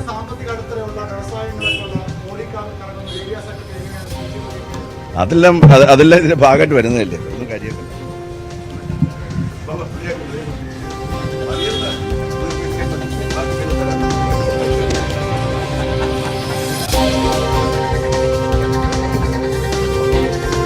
വി ജോയി മാധ്യമങ്ങളെ കാണുകയായിരുന്നു. ഇന്നലെ CPM ജില്ലാ സെക്രട്ടറി വി ജോയി MLA-ക്കെതിരെ തന്നെ ഗുരുതര ആരോപണങ്ങൾ ഉന്നയിച്ചുകൊണ്ടാണ് മുൻ ഏരിയ സെക്രട്ടറി അംഗം മധു മുല്ലശ്ശേരി ഏരിയ സമ്മേളനത്തിൽ നിന്ന് ഇന്നലെ ഇറങ്ങിപ്പോയത്. തുടർന്നായിരുന്നു സമ്മേളനം അലങ്കോലമാവുകയും അതിനുശേഷമാണ് ഇന്നിതാ അദ്ദേഹത്തെ മധുവിനെ പുറത്താക്കുന്നു എന്നുള്ളൊരു തീരുമാനം വന്നിരിക്കുന്നത്. പാർട്ടി ജില്ലാ സെക്രട്ടേറിയറ്റിൽ നിന്ന് ആ പ്രഖ്യാപനമാണ് ഔദ്യോഗികമായി ഇപ്പോൾ വി ജോയി നടത്തിയത്. ആർക്കും ഏതു പാർട്ടിയിലേക്കും പോകാം, ആരെയും തടയില്ല എന്നാണ് പറയുന്നത്. മധു പോയാൽ മധുവിനൊപ്പം മറ്റാരും പാർട്ടിയിൽ നിന്ന് മറ്റു പാർട്ടിയിലേക്ക് പോവുകയില്ല എന്നും കൂടി അദ്ദേഹം ഇപ്പോൾ വ്യക്തമാക്കിയിരിക്കുകയാണ്. വി അരുൺ ചേരുന്നു കൂടുതൽ വിവരങ്ങളുമായി. അരുൺ, എന്തായാലും ഈ സമ്മേളന കാലത്ത് CPM-ന് തലവേദനയായി വിഭാഗീയ നീക്കങ്ങളും നേതാക്കളുടെ തമ്മിലടിയും ഒക്കെ മാറുന്ന സാഹചര്യമാണ്. ഒറ്റപ്പെട്ട പ്രശ്നങ്ങൾ എന്ന് പറഞ്ഞ് നിസ്സാരവൽക്കരിക്കാൻ ശ്രമിക്കുമ്പോഴും കാര്യങ്ങൾ അത്ര ശുഭകരമല്ല എന്ന് കണ്ടതിന്റെ പശ്ചാത്തലത്തിൽ തന്നെയായിരിക്കും ഇനി ഇത്തരത്തിലൊരു സംഭവം ഉണ്ടാവാതിരിക്കാനുള്ള ഒരു മറുപടി കൂടിയായിരിക്കാം ഒരു പക്ഷേ ഈ കടുത്ത നടപടിയിലേക്ക്, മധു മുല്ലശ്ശേരിയെ പുറത്താക്കിക്കൊണ്ടുള്ള ഒരു നിലപാടിലേക്ക് പാർട്ടി എത്തിയത് എന്ന് മനസ്സിലാക്കണമോ? എന്താണ് വിശദാംശങ്ങൾ? തീർച്ചയായിട്ടും CPM-ന്റെ സംഘടനാ രീതി അനുസരിച്ച് ഒരിക്കലും അംഗീകരിക്കാൻ കഴിയാത്ത നീക്കമാണ് ഇന്നലെ മധുവിന്റെ ഭാഗത്തുണ്ടായത്. കാരണം ഏരിയ സമ്മേളനത്തിൽ പ്രധാനപ്പെട്ട റോൾ വഹിക്കേണ്ട ഏരിയ സെക്രട്ടറി, സമ്മേളനം നിയന്ത്രിക്കേണ്ട ആൾ കൂടിയാണ്. അത്തരമൊരാൾ സമ്മേളനത്തിലെ പുതിയ സെക്രട്ടറി തിരഞ്ഞെടുക്കുമ്പോൾ സമ്മേളന ഹാളിൽ നിന്ന് ഇറങ്ങിപ്പോവുക, ജില്ലാ സെക്രട്ടറി അടക്കമുള്ള നേതൃത്വത്തിനെതിരെ രൂക്ഷ വിമർശനം ഉന്നയിക്കുക തുടങ്ങിയ കാര്യങ്ങൾ ഒരു കാരണവശാലും CPM-ന്റെ സംഘടനാ രീതി അനുസരിച്ച് അംഗീകരിച്ചു കൊടുക്കാൻ കഴിയത്തില്ല. അതുകൊണ്ടാണ് അത്തരം നടപടിയിലേക്ക് പോകുന്നത്. ഏതായാലും ഇപ്പോൾ ജില്ലാ സെക്രട്ടറിയുടെ തീരുമാനം മധു മുല്ലശ്ശേരിയെ പാർട്ടിയിൽ നിന്ന് പുറത്താക്കാൻ തന്നെയാണ്. പക്ഷേ അത് സംസ്ഥാന നേതൃത്വത്തിന്റെ അനുമതിയോടുകൂടി വേണം നടപ്പാക്കാൻ. സംസ്ഥാന നേതൃത്വം ജില്ലാ സെക്രട്ടേറിയറ്റിന്റെ തീരുമാനം സംസ്ഥാന നേതൃത്വത്തെ അറിയിക്കും. സംസ്ഥാന നേതൃത്വത്തിന് അനുമതിയോടുകൂടിയാകും പ്രഖ്യാപനമുണ്ടാകുക. ഒരു കാര്യം ഉറപ്പാണ്, മധു മുല്ലശ്ശേരിയെ CPM പുറത്താക്കും. ഒരുപക്ഷെ അദ്ദേഹം അതിനു മുമ്പ് പാർട്ടി വിടാനുള്ള സാധ്യതയുണ്ട്. BJP നേതാക്കളുമായൊക്കെ അടുത്ത ബന്ധം പുലർത്തുന്നയാളാണ് മധു മുല്ലശ്ശേരി എന്നും CPM നേതൃത്വം പറയുന്നുണ്ട്. അത്തരം കാര്യങ്ങൾ സംബന്ധിച്ച് നിരവധി പരാതികൾ പാർട്ടിക്ക് മുമ്പാകെ വന്നിരുന്നു. അതിന്റെ കൂടി പശ്ചാത്തലത്തിലാണ് മധുവിനെ ഏരിയ സെക്രട്ടറി സ്ഥാനത്ത് മാറ്റാൻ CPM ആലോചിച്ചത്. സ്വാഭാവികമായും സമ്മേളനത്തിൽ പാനലുകൾ അവതരിപ്പിക്കപ്പെടും. ആദ്യം ഒരാളുടെ പേർ ആദ്യം പുതിയ സെക്രട്ടറി ജലീലിന്റെ പേര് ഒരാൾ നിർദ്ദേശിക്കുന്നു, മറ്റൊരാൾ പിന്താങ്ങുന്നു. അതിന് തൊട്ട് പിന്നാലെ മധുവിന്റെ പേരും നിർദ്ദേശിക്കപ്പെടുന്നു. അപ്പോഴാണ് അങ്ങനെയെങ്കിലും വോട്ടെടുപ്പിലേക്ക് പോകാമെന്ന തീരുമാനം പ്രസിഡിയം കൈക്കൊണ്ടത്. അതിന്റെ അടിസ്ഥാനത്തിലാണ് വോട്ടെടുപ്പ് നടക്കുകയും അവിടെ 18 പേർ ജലീലിനെ പിന്തുണയ്ക്കുകയും ചെയ്തത്. അതിനെ തുടർന്നാണ് വീണ്ടും മധു ഇറങ്ങിപ്പോയതാണ് CPM-ന്റെ വിശദീകരണം. ഏതായാലും മധു മുല്ലശ്ശേരിയെ പുറത്താക്കാനുള്ള സംസ്ഥാന സെക്രട്ടറി തീരുമാനം ജില്ലാ സെക്രട്ടറി തീരുമാനം സംസ്ഥാന നേതൃത്വത്തെ അറിയിക്കും. അതിനുശേഷമാകും മധുവിനെ പുറത്താക്കാനുള്ള CPM-ന്റെ ഔദ്യോഗിക തീരുമാനമുണ്ടാവുക. ഭവ്യ, തീർച്ചയായും അരുൺ, പത്തനംതിട്ടയിലും ആലപ്പുഴയിലും കൊല്ലത്തും ഇപ്പോഴിതാ തിരുവനന്തപുരത്തും കടുത്ത വിഭാഗീയതയാളേക്കാണ് കാര്യങ്ങൾ പോകുന്നത്. വലിയ പ്രതിസന്ധിയിലേക്കാണോ പാർട്ടി പോകുന്നത്? എളുപ്പമാണോ പ്രശ്നപരിഹാരം?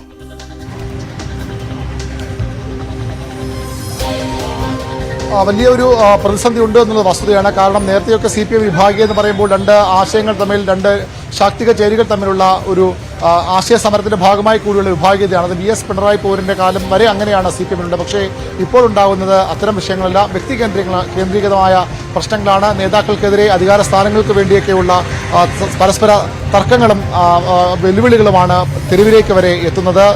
തിരുവല്ലയിലും അതുപോലെ കരുനാഗപ്പള്ളിയിലും പാലക്കാട് കൊഴിഞ്ഞാമ്പാറയിലും ഒക്കെ ഉണ്ടായത് അത്തരം സംഭവങ്ങൾ. അതാണ് നേതൃത്വത്തെ അലോസരപ്പെടുത്തുന്നത്. ഒരു സംഘടിതമായ സംസ്ഥാന വ്യാപകമായുള്ള വിഭാഗീയത ഇതിനെ കാണാനാകില്ലെങ്കിൽ പോലും പലയിടത്തും ഇത്തരം പ്രശ്നങ്ങൾ സമ്മേളന കാലയളവിൽ പൊട്ടിപ്പുറപ്പെടുന്നത് CPM-ന് വലിയ തിരിച്ചടിയാണ്. പ്രത്യേകിച്ചും പാർട്ടിയിലെ അപജയങ്ങൾക്കെതിരെ പാർട്ടി സെക്രട്ടറി MV ഗോവിന്ദന്റെ ഭാഷയിൽ പറഞ്ഞാൽ പാർട്ടി ശരീരത്തിലെ പുഴുക്കുത്തുകളെ ഇല്ലാതാക്കാൻ ഇറങ്ങിയ സംസ്ഥാന സെക്രട്ടറി ഇപ്പോൾ നാടുനീളെ ഓടി നടന്ന് ഈ ഇത്തരം വിഭാഗീയ പ്രശ്നങ്ങൾ, പ്രാദേശിക വിഷയങ്ങൾ തെരുവിലേക്ക് എത്തുമ്പോൾ അത് പരിഹരിക്കേണ്ട ഒരു വലിയൊരു ഗതികേടിലേക്ക് CPM-ന്റെ സംസ്ഥാന നേതൃത്വവും പോകുന്നു എന്നുള്ളത് വളരെ ഗൗരവമുള്ള കാര്യമാണ്. അതുകൊണ്ട് ഇനിയുള്ള ഏരിയ സമ്മേളനങ്ങൾ ഏതാണ്ട് 60-70% കഴിഞ്ഞിരിക്കുന്നു, അവസാനത്തോട് അടുക്കുന്നു.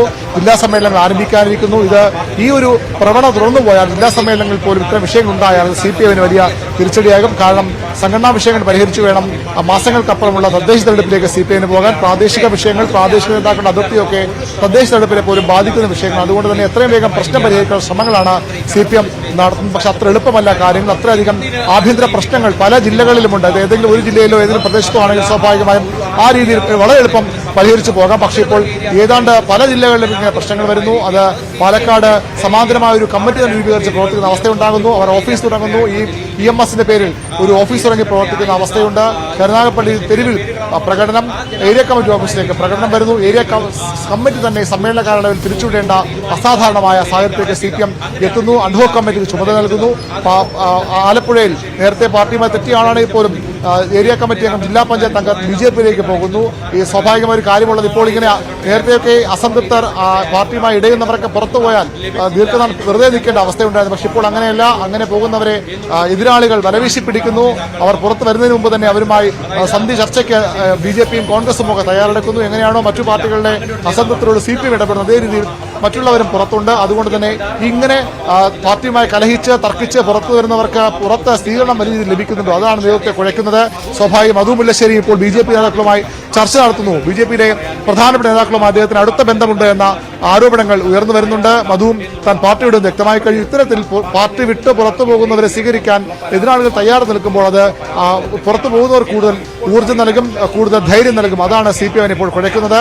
എങ്ങനെ പ്രശ്നം പരിഹരിക്കാം, ഈ പ്രതിസന്ധി എങ്ങനെ മറികടക്കാമെന്ന വലിയ ചർച്ചകളാണ് CPM-ന്റെ നേതൃത്വത്തിൽ പൊതുവിൽ ഇപ്പോൾ ഉയരുന്നത്.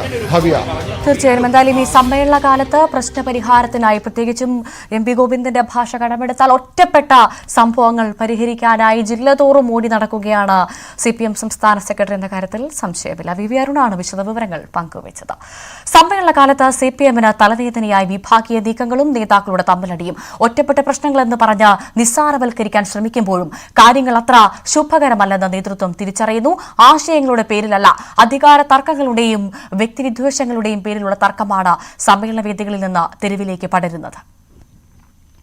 സമ്മേളനകാലത്ത് നാടുനീളെ ഓടി നടന്ന വിഭാഗീയ നീക്കങ്ങളും തമ്മിൽ തല്ലും പരിഹരിക്കുകയാണ് CPMന്റെ സംസ്ഥാന സെക്രട്ടറി MV ഗോവിന്ദൻ. ഒരുപക്ഷെ മറ്റൊരു സംസ്ഥാന സെക്രട്ടറിമാർക്കും ഉണ്ടാകാത്ത ഗതികേട്. സമ്മേളനകാലത്ത് ആദ്യം തർക്കം തുടങ്ങിയത് സംസ്ഥാന സെക്രട്ടറിയുടെ നാട്ടിലെ ബ്രാഞ്ചിലാണ്. ലോക്കൽ സമ്മേളനം കടന്ന് ഏരിയ സമ്മേളനങ്ങൾ പകുതിയിലേറെ പിന്നിടുമ്പോൾ പലയിടത്തും നേതൃത്വത്തിനെതിരെ തെരുവിലിറങ്ങിയാണ് പാർട്ടി പ്രവർത്തകർ. ജില്ലാതലത്തിൽ പരിഹരിക്കാൻ കഴിയാത്ത വിഷയങ്ങൾ സംസ്ഥാന കമ്മിറ്റി അംഗങ്ങളെയും സംസ്ഥാന സെക്രട്ടേറിയറ്റ് അംഗങ്ങളെയും ഇടപെടുത്തി പരിഹരിക്കുകയാണ് CPMന്റെ രീതി.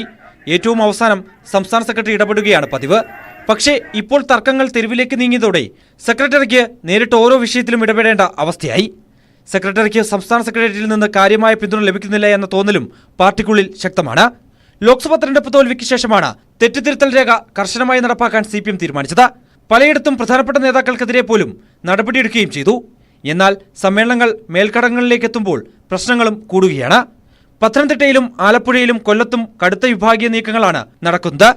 ഒടുവിൽ തിരുവനന്തപുരത്ത് മംഗലപുരം ഏരിയ സെക്രട്ടറി തന്നെ സമ്മേളനവേദിയിൽ നിന്ന് ഇറങ്ങിപ്പോകുന്ന അവസ്ഥയിലെത്തി കാര്യങ്ങൾ. ലോക്കൽ സമ്മേളനങ്ങളിലും ഏരിയ സമ്മേളനങ്ങളിലും ഉണ്ടായ അസ്വസ്ഥതകൾ ജില്ലാ സമ്മേളനങ്ങളിലേക്ക് പടർന്നാൽ അത് CPMനുണ്ടാക്കാൻ പോകുന്ന വെല്ലുവിളി ചെറുതല്ല. സമ്മേളനകാലത്ത് പാർട്ടി നടപടികൾ സാധാരണമല്ലെങ്കിലും കരുനാഗപ്പള്ളിയിൽ ഏരിയ കമ്മിറ്റി തന്നെ പിരിച്ചുവിടുകയാണ് CPM ചെയ്തത്. തിരുവല്ലയിലും ശക്തമായ നടപടിയുണ്ടായി. തിരുവനന്തപുരം മംഗലപുരത്ത് സമ്മേളനത്തിനിടെ ഇറങ്ങിപ്പോയ ഏരിയ സെക്രട്ടറിയെ ഇന്ന് പുറത്താക്കിയേക്കും. VS പിണറായി വിഭാഗീയതയുടെ കാലത്ത് ഒരു പരിധിവരെയെങ്കിലും ആശയങ്ങളുടെ പേരിലായിരുന്നു പോരാട്ടം. എന്നാൽ ഇപ്പോൾ നേതാക്കൾ തമ്മിലുള്ള വ്യക്തിവൈരാഗ്യവും അധികാരസ്ഥാനങ്ങൾക്ക് വേണ്ടിയുള്ള തർക്കവുമാണ് CPMനെ നാണക്കേടിലാക്കുന്നത്. പ്രതിസന്ധി എങ്ങനെ മറികടക്കുമെന്ന നേതൃത്വത്തിലും വലിയ വ്യക്തതയില്ല. ന്യൂസ് 18 തിരുവനന്തപുരം. പത്തനംതിട്ടയിൽ സംസ്ഥാന സെക്രട്ടറി MP ഗോവിന്ദൻ നേരിട്ടെത്തി തിരുവല്ലയിലെ വിഭാഗീയതയ്ക്കെതിരെ കടുത്ത നടപടി സ്വീകരിച്ചെങ്കിലും പ്രശ്നങ്ങൾ ഇപ്പോഴും രൂക്ഷമായി തുടരുകയാണ്. വരും ദിവസങ്ങളിൽ താഴെത്തട്ട് മുതലുള്ള വിഭാഗീയത ജില്ലാ സമ്മേളനത്തിലും നേതൃത്വത്തിന് തലവേദനയാകും. തിരുവല്ല ടൗൺ നോർത്ത് ലോക്കൽ സമ്മേളനം 9-ാം തീയതിയാണ് തീരുമാനിച്ചിട്ടുള്ളത്.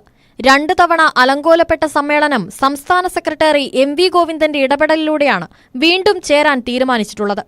CPM കേന്ദ്ര കമ്മിറ്റി അംഗം തോമസ് ഐസക്കിനെ ലോക്സഭാ തെരഞ്ഞെടുപ്പിൽ പരാജയപ്പെടുത്താൻ ഒരു വിഭാഗം ശ്രമിച്ചെന്ന റിപ്പോർട്ടിലെ പരാമർശങ്ങളാണ് വിമർശനങ്ങൾക്കും പിന്നീട് സമ്മേളനം തടസ്സപ്പെടാനും കാരണം. മുൻ ലോക്കൽ സെക്രട്ടറി CC സജിമോനെതിരെ പീഡന പരാതിയിൽ നടപടിയെടുക്കാൻ ഏരിയ കമ്മിറ്റിയിൽ റിപ്പോർട്ട് ചെയ്തത് തോമസ് ഐസക്കായിരുന്നു. ഇതിനെ തുടർന്ന് സജിമോനും മുൻ ഏരിയ സെക്രട്ടറിയും ലോക്സഭാ തെരഞ്ഞെടുപ്പിൽ ഐസക്കിനെ പരാജയപ്പെടുത്താൻ ശ്രമിച്ചുവെന്നാണ് റിപ്പോർട്ടിലെ പരാമർശം. പുതിയ ലോക്കൽ കമ്മിറ്റിയിൽ സജിമോനുമായി ബന്ധപ്പെട്ടവരെ മാറ്റി നിർത്തണമെന്നാണ് എതിർപക്ഷത്തിന്റെ ആവശ്യം.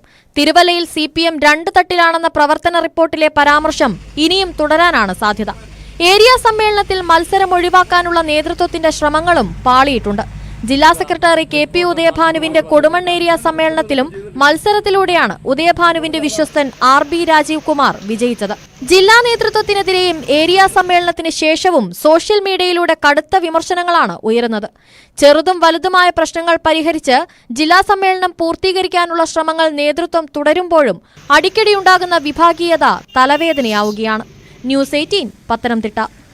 CPMനെ പരിഹസിക്കാൻ വഴിവെക്കുന്നതും സ്വയം പരിഹാസ്യനാവാൻ ഉതകുന്നതുമായി നിരവധി പ്രസ്താവനകളാണ് മുൻ ഇടതു കൺവീനർ EP ജയരാജൻ നടത്തിയിട്ടുള്ളത്. പാർട്ടിയെ തകർക്കാൻ അമേരിക്കൻ സർവകലാശാലകളിൽ നിന്ന് പ്രത്യേക പരിശീലനം നൽകി ഇന്ത്യയിലേക്ക് ആളെ അയക്കുന്നതായുള്ള കേന്ദ്ര കമ്മിറ്റി അംഗത്തിന്റെ ഒടുവിലത്തെ കണ്ടുപിടുത്തവും രാഷ്ട്രീയ കേന്ദ്രങ്ങളിൽ ചിരി പടർത്തുകയാണ്. ഉത്തരാധുനികത അഥവാ പോസ്റ്റ് മോഡേണിസമാണ് CPM നേതാവ് EP ജയരാജനെ ഇപ്പോൾ അസ്വസ്ഥനാക്കുന്നത്. കണ്ണൂർ കണ്ണപുരത്ത് CPM പാപ്പിനിശ്ശേരി ഏരിയ സമ്മേളനം ഉദ്ഘാടനം ചെയ്ത EP ജയരാജൻ ഉത്തരാധുനികതയുടെ കഴുത്തിന് തന്നെ കടന്നുപിടിച്ചു. CPMനെ തകർക്കാൻ അമേരിക്കൻ സർവകലാശാലകൾ ഇറക്കുമതി ചെയ്ത പോസ്റ്റ് മോഡേണിസ്റ്റുകൾ രാജ്യത്തിൻ്റെ പല മേഖലകളിലായി അവരുടെ പ്രവർത്തനം വ്യാപിപ്പിക്കുകയാണ്. കൂടെ വലതുപക്ഷ മാധ്യമങ്ങളും. ഇത് തിരിച്ചറിയാൻ നമ്മുടെ സഖാക്കൾക്ക് കഴിയാതെ പോയി. പക്ഷേ EPയെ പറ്റിക്കാൻ ഉത്തരാധുനികതയ്ക്കല്ല ഉത്തരഘടനാവാദികൾക്ക് പോലുമാകില്ല. അമേരിക്കൻ യൂണിവേഴ്സിറ്റി അവിടെ പ്രത്യേക പരിശീലനം കൊടുത്ത് പോസ്റ്റ് മോഡേണൈസേഷൻ, പോസ്റ്റ് മോഡേൺ എന്ന പേരിൽ പരിശീലനം കൊടുത്തിട്ട് ഇന്ത്യയിലേക്ക് അയക്കുകയാണ്. അവർ ഇന്ത്യയിൽ പല മേഖലകളിലുമായിട്ട് അവരുടെ പ്രവർത്തനം വ്യാപിപ്പിക്കുകയാണ്. ആ പോസ്റ്റ് മോഡേണിന്റെ ഭാഗമായിട്ട് ഇവിടെ ഇപ്പൊ സംഭവിച്ചുകൊണ്ടിരിക്കുന്നത്, ഇവിടെ തകർക്കേണ്ടത് ഇടതുപക്ഷത്തെയാണ്, CPM-നെയാണ്. CPM തകർന്നാൽ പിന്നെ വേറൊന്നും നോക്കേണ്ടതില്ല വലതുപക്ഷ ശക്തികൾക്ക്. അതിനുള്ള കടുത്ത ആക്രമണമല്ലേ? ഈ ആക്രമണത്തെ പ്രതിരോധിക്കാൻ കഴിഞ്ഞാൽ എന്തായി തീരും സ്ഥിതി? ലോകത്തിലെ പല കമ്മ്യൂണിസ്റ്റ് പാർട്ടികളെയും തകർത്തത് അങ്ങനെയാണ്. കായിക മന്ത്രിയായിരിക്കെ ബോക്സിംഗ് താരം മുഹമ്മദ് അലി മരിച്ചതിൽ അനുശോചനം രേഖപ്പെടുത്താൻ ആവശ്യപ്പെട്ടപ്പോൾ വിളമ്പിയ മണ്ടത്തരം കേരളം മറന്നിട്ടില്ല. കേരളത്തിന്റെ കായിക ലോകത്തെ ലോകരാഷ്ട്രങ്ങളുടെ നിലവാരത്തിലേക്ക് ഉയർത്തിയ താരം സ്വർണ്ണ മെഡൽ നേടി കേരളത്തിന്റെ പ്രശസ്തി വാനോളം ഉയർത്തി മുഹമ്മദ് അലി എന്ന് പറഞ്ഞ് EP ട്രോളുകളിൽ ഇടം പിടിച്ചു. മെസ്സിയെ കേരളത്തിന്റെ സ്വന്തം മേഴ്സിയാക്കി. വിലക്കേർപ്പെടുത്തിയ ഇൻഡിഗോ നിലവാരമില്ലാത്ത കമ്പനിയാണെന്ന് മനസ്സിലാക്കിയില്ലെന്നും ഇനി ഇൻഡിഗോ വിമാനത്തിൽ യാത്ര ചെയ്യില്ലെന്നും പ്രഖ്യാപിച്ചപ്പോൾ കേരളം കുടുകുടാ ചിരിച്ചു. പിന്നാലെ കേരയിൽ വന്നാൽ ഇൻഡിഗോയുടെ ആപ്പീസ് പൂട്ടുമെന്നും EP തട്ടിവിട്ടു.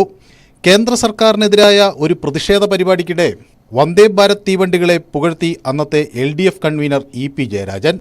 നല്ല വേഗതയും സൗകര്യവും വന്ദേ ഭാരതിനുണ്ടെന്ന് രാജ്ഭവന് മുന്നിൽ ഇടതുമുന്നണി ജനപ്രതിനിധികൾ നടത്തിയ സത്യാഗ്രഹം ഉദ്ഘാടനം ചെയ്ത് പ്രസ്താവിച്ചു. കേരയിൽ മുന്നോട്ട് വെച്ചതുകൊണ്ടാണ് കേരളത്തിന് വന്ദേ ഭാരത് ലഭിച്ചത്, ഇല്ലെങ്കിൽ കണ്ടം വെച്ച ട്രെയിനുകളാകും കിട്ടുക എന്നും EP ജയരാജൻ കൂട്ടിച്ചേർത്തു. പ്രസ്താവന കൊണ്ട് മാത്രമല്ല, പുസ്തകം കൊണ്ടും പത്രസമ്മേളനം കൊണ്ടും മറ്റു പാർട്ടി നേതാക്കളുമായുള്ള കൂടിക്കാഴ്ച കൊണ്ടും ഒക്കെ EP പാർട്ടിയെ പ്രതിസന്ധിയിലാക്കി. കേരളത്തിന് ഇനിയും പറഞ്ഞു ചിരിക്കാനുണ്ടാകും ഏറെ EP ഫലിതങ്ങൾ. News desk, news 18. ഇടതുബന്ധം ഉപേക്ഷിക്കുന്നുവെന്ന വാർത്ത ജോസ് കെ മാണി വിഭാഗം നിഷേധിക്കുന്നുണ്ടെങ്കിലും ഇപ്പോൾ ഈ വാർത്ത ചർച്ചയാവാൻ ആഗ്രഹിക്കുന്നത് കേരള കോൺഗ്രസ് കേന്ദ്രങ്ങൾ തന്നെയാണ്. ഇടതുമുന്നണിയിൽ തുടരുന്നത് രാഷ്ട്രീയ ബുദ്ധിയല്ലെന്ന പാർട്ടിയിലെ ചർച്ചകളാണ് ഇതിന്റെ അടിസ്ഥാനം. പെട്ടെന്നുള്ള നീക്കമുണ്ടായില്ലെങ്കിലും തദ്ദേശ തെരഞ്ഞെടുപ്പിന് ശേഷമുള്ള രാഷ്ട്രീയ സാഹചര്യം നോക്കിയുള്ള കളമൊരുക്കലാണ് ജോസ് വിഭാഗം ലക്ഷ്യമിടുന്നത്. കോട്ടയത്തെ തോൽവിയിൽ മുഖ്യമന്ത്രിയെ പഴിചാരിയുള്ള തോമസ് ചാഴികാടന്റെ വിമർശനമാണ് ഇപ്പോഴത്തെ ചർച്ചകൾക്ക് അടിസ്ഥാനം. തങ്ങൾ ഇടതുമുന്നണിക്കൊപ്പമെന്ന് വ്യക്തമാക്കി ജോസ് കെ മാണി അഭ്യൂഹങ്ങളുടെ വഴിയടച്ചെങ്കിലും ഈ ചർച്ചകൾ ജോസ് വിഭാഗം ആഗ്രഹിച്ചത് തന്നെയാണ്. കോട്ടയത്തെ പരാജയമാണ് കാരണമായി പറയുന്നതെങ്കിലും ഇടതു സർക്കാരിന് ഇനിയൊരു തുടർച്ചയുണ്ടാകില്ലെന്ന തോന്നലാണ് മാണി കേന്ദ്രങ്ങളെ ഈ ചർച്ചയ്ക്ക് പ്രേരിപ്പിക്കുന്നത്. കോട്ടയത്തെ തോൽവിയോടെ ലോക്സഭയിലെ പ്രാതിനിധ്യമില്ലാതായി. CPM-നൊപ്പം നിന്നാൽ കോട്ടയം സീറ്റ് ഇനി എന്നേക്കുമായി നഷ്ടപ്പെടുമോ എന്ന ചിന്തയുമുണ്ട്. പാലായിലും തോറ്റു. സർക്കാർ വിരുദ്ധ വികാരം പ്രതിഫലിച്ചാൽ അടുത്ത തെരഞ്ഞെടുപ്പിൽ ഇനി അവിടെയും പ്രതീക്ഷ വേണ്ട. വരുന്നത് തദ്ദേശ തെരഞ്ഞെടുപ്പാണ്. അതിനു മുമ്പായി ഒരു രാഷ്ട്രീയ നീക്കം പ്രതീക്ഷിക്കേണ്ട. തദ്ദേശ തെരഞ്ഞെടുപ്പിന് ശേഷം രാഷ്ട്രീയ സാഹചര്യം മാറുന്നുവെന്ന തോന്നലുണ്ടായാൽ മുന്നണി മാറ്റത്തിന്റെ കളമൊരുക്കൽ വേഗത്തിലുണ്ടാകും. അതായത് ഇതുവരെ പരസ്യ പ്രസ്താവനകൾക്ക് തയ്യാറാവാത്ത കേരള കോൺഗ്രസ് കേന്ദ്രങ്ങൾ സർക്കാരിനെതിരെ തിരിഞ്ഞേക്കാം. UDF-ലേക്ക് തിരികെ പോകുന്നതിൽ മാണി ഗ്രൂപ്പിൽ രണ്ടഭിപ്രായമുണ്ടാകാനിടയുണ്ട്. മന്ത്രിസഭാംഗം കൂടിയായ റോഷി അഗസ്റ്റിനെ ഒപ്പം നിർത്തുക എന്നതാവും വെല്ലുവിളി. UDF-ഉം കരുതലിലാണ്. ജോസ് വിഭാഗത്തിന് മധ്യകേരളത്തിലുള്ള സ്വാധീനം ചെറുതല്ലെന്ന് അവരും തിരിച്ചറിയുന്നു. കേരള കോൺഗ്രസിലെ രണ്ട് പ്രബല ഗ്രൂപ്പുകളെയും ഒപ്പം നിർത്തിയാൽ മുന്നണി പഴയ പ്രതാപത്തിലേക്ക് തിരിച്ചെത്തുമെന്ന് കോൺഗ്രസ് നേതാക്കളും ചിന്തിക്കും. വരാനിരിക്കുന്ന നിയമസഭാ തെരഞ്ഞെടുപ്പ് പല രാഷ്ട്രീയ പരീക്ഷണങ്ങൾക്കും കളമൊരുക്കലാവും. സംസ്ഥാനത്തെ മാറുന്ന മുന്നണി സമവാക്യങ്ങളിൽ BJP-യും കേരള കോൺഗ്രസിനെ ലക്ഷ്യമിടുന്നുണ്ട്. ഫലത്തിൽ മുന്നണി മാറ്റം ചർച്ചയാക്കുന്നതും അത് നിഷേധിക്കുന്നതും KM മാണിയുടെ പാരമ്പര്യം പേറുന്ന കേരള കോൺഗ്രസ് തന്നെയാണ്. News desk, news 18. സന്ദീപ് വാര്യർക്കെതിരെ ഭീഷണി മുദ്രാവാക്യം. കണ്ണൂർ അഴീക്കോടാണ് യുവമോർച്ച പ്രവർത്തകർ ഭീഷണി മുദ്രാവാക്യം മുഴക്കി പ്രകടനം നടത്തിയത്. ഒറ്റുകാര സന്ദീപെ, പാലക്കാട് പട്ടാപ്പകലെടുത്തോളാം എന്നാണ് ഭീഷണി. KT ജയകൃഷ്ണൻ മാസ്റ്റർ അനുസ്മരണ ദിനത്തിലായിരുന്നു പ്രകോപന മുദ്രാവാക്യം മുഴക്കിയത്.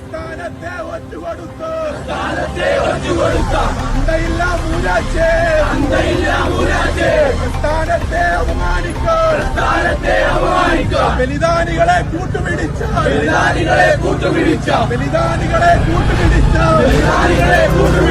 പട്ടാപ്പകലിൽ പാലക്കാട്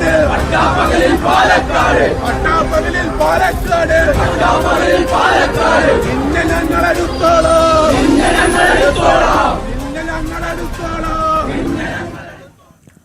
ഇടവേള.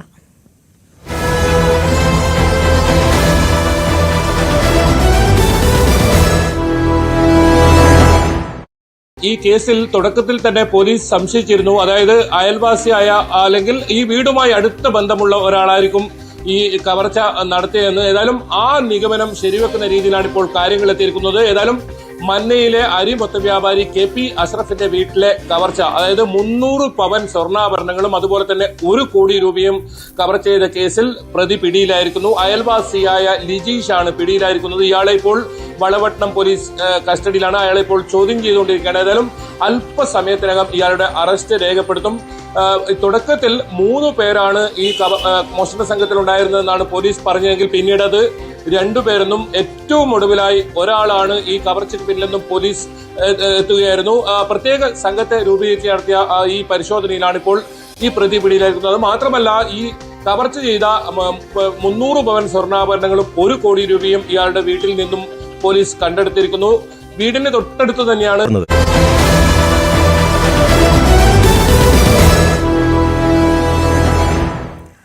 തിരികെ വാർത്തയിലേക്ക്. മഹാരാഷ്ട്ര മുഖ്യമന്ത്രി ഇന്ന് പ്രഖ്യാപിച്ചേക്കും. ദേവേന്ദ്ര ഫട്നാവിസ് മുഖ്യമന്ത്രിയാവാനാണ് സാധ്യത.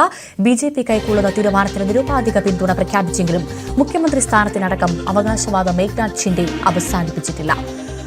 കിരൺ ബാബു ചേരുന്നു കൂടുതൽ വിവരങ്ങളുമായി നാഷണൽ ഡെസ്കിൽ നിന്നും. കിരൺ, സത്യപ്രതിജ്ഞാ തീയതിയും ഒപ്പം വേദിയും പ്രഖ്യാപിച്ചു. പക്ഷേ മുഖ്യമന്ത്രിയെ തീരുമാനിക്കുന്നതിൽ മാത്രം ഒരാഴ്ച പിന്നിട്ടിട്ടും തീരുമാനമായില്ല. മഹാരാഷ്ട്രയിലെ മഹാനാടകം ഇന്ന് ക്ലൈമാക്സിലേക്ക് എത്തുന്നു.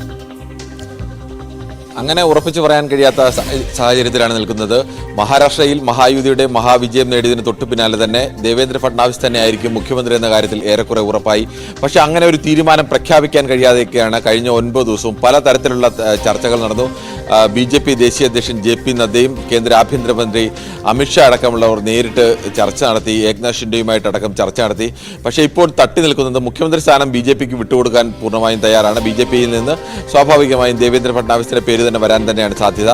പക്ഷേ ആഭ്യന്തര വകുപ്പ് ശിവസേനയ്ക്ക് വേണം എന്നതിൽ തന്നെ ഉറച്ചു നിൽക്കുകയാണ്. പക്ഷേ BJP ആഭ്യന്തര വകുപ്പ് വിട്ടുകൊടുക്കാൻ തയ്യാറല്ല എന്ന നിലപാടിലാണ് നിൽക്കുന്നത്.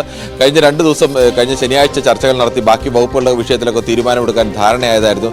പക്ഷേ ഈ ചർച്ചയ്ക്ക് നിൽക്കാതെ നേരെ ഏക്നാഥ് ഷിൻഡെ അദ്ദേഹത്തിന്റെ ജന്മനാടായ സത്താറയിലേക്ക് പോവുകയായിരുന്നു. സത്താറയിൽ 2 ദിവസം അദ്ദേഹം മാധ്യമങ്ങളെയൊന്നും കാണാനടക്കം തയ്യാറായില്ല.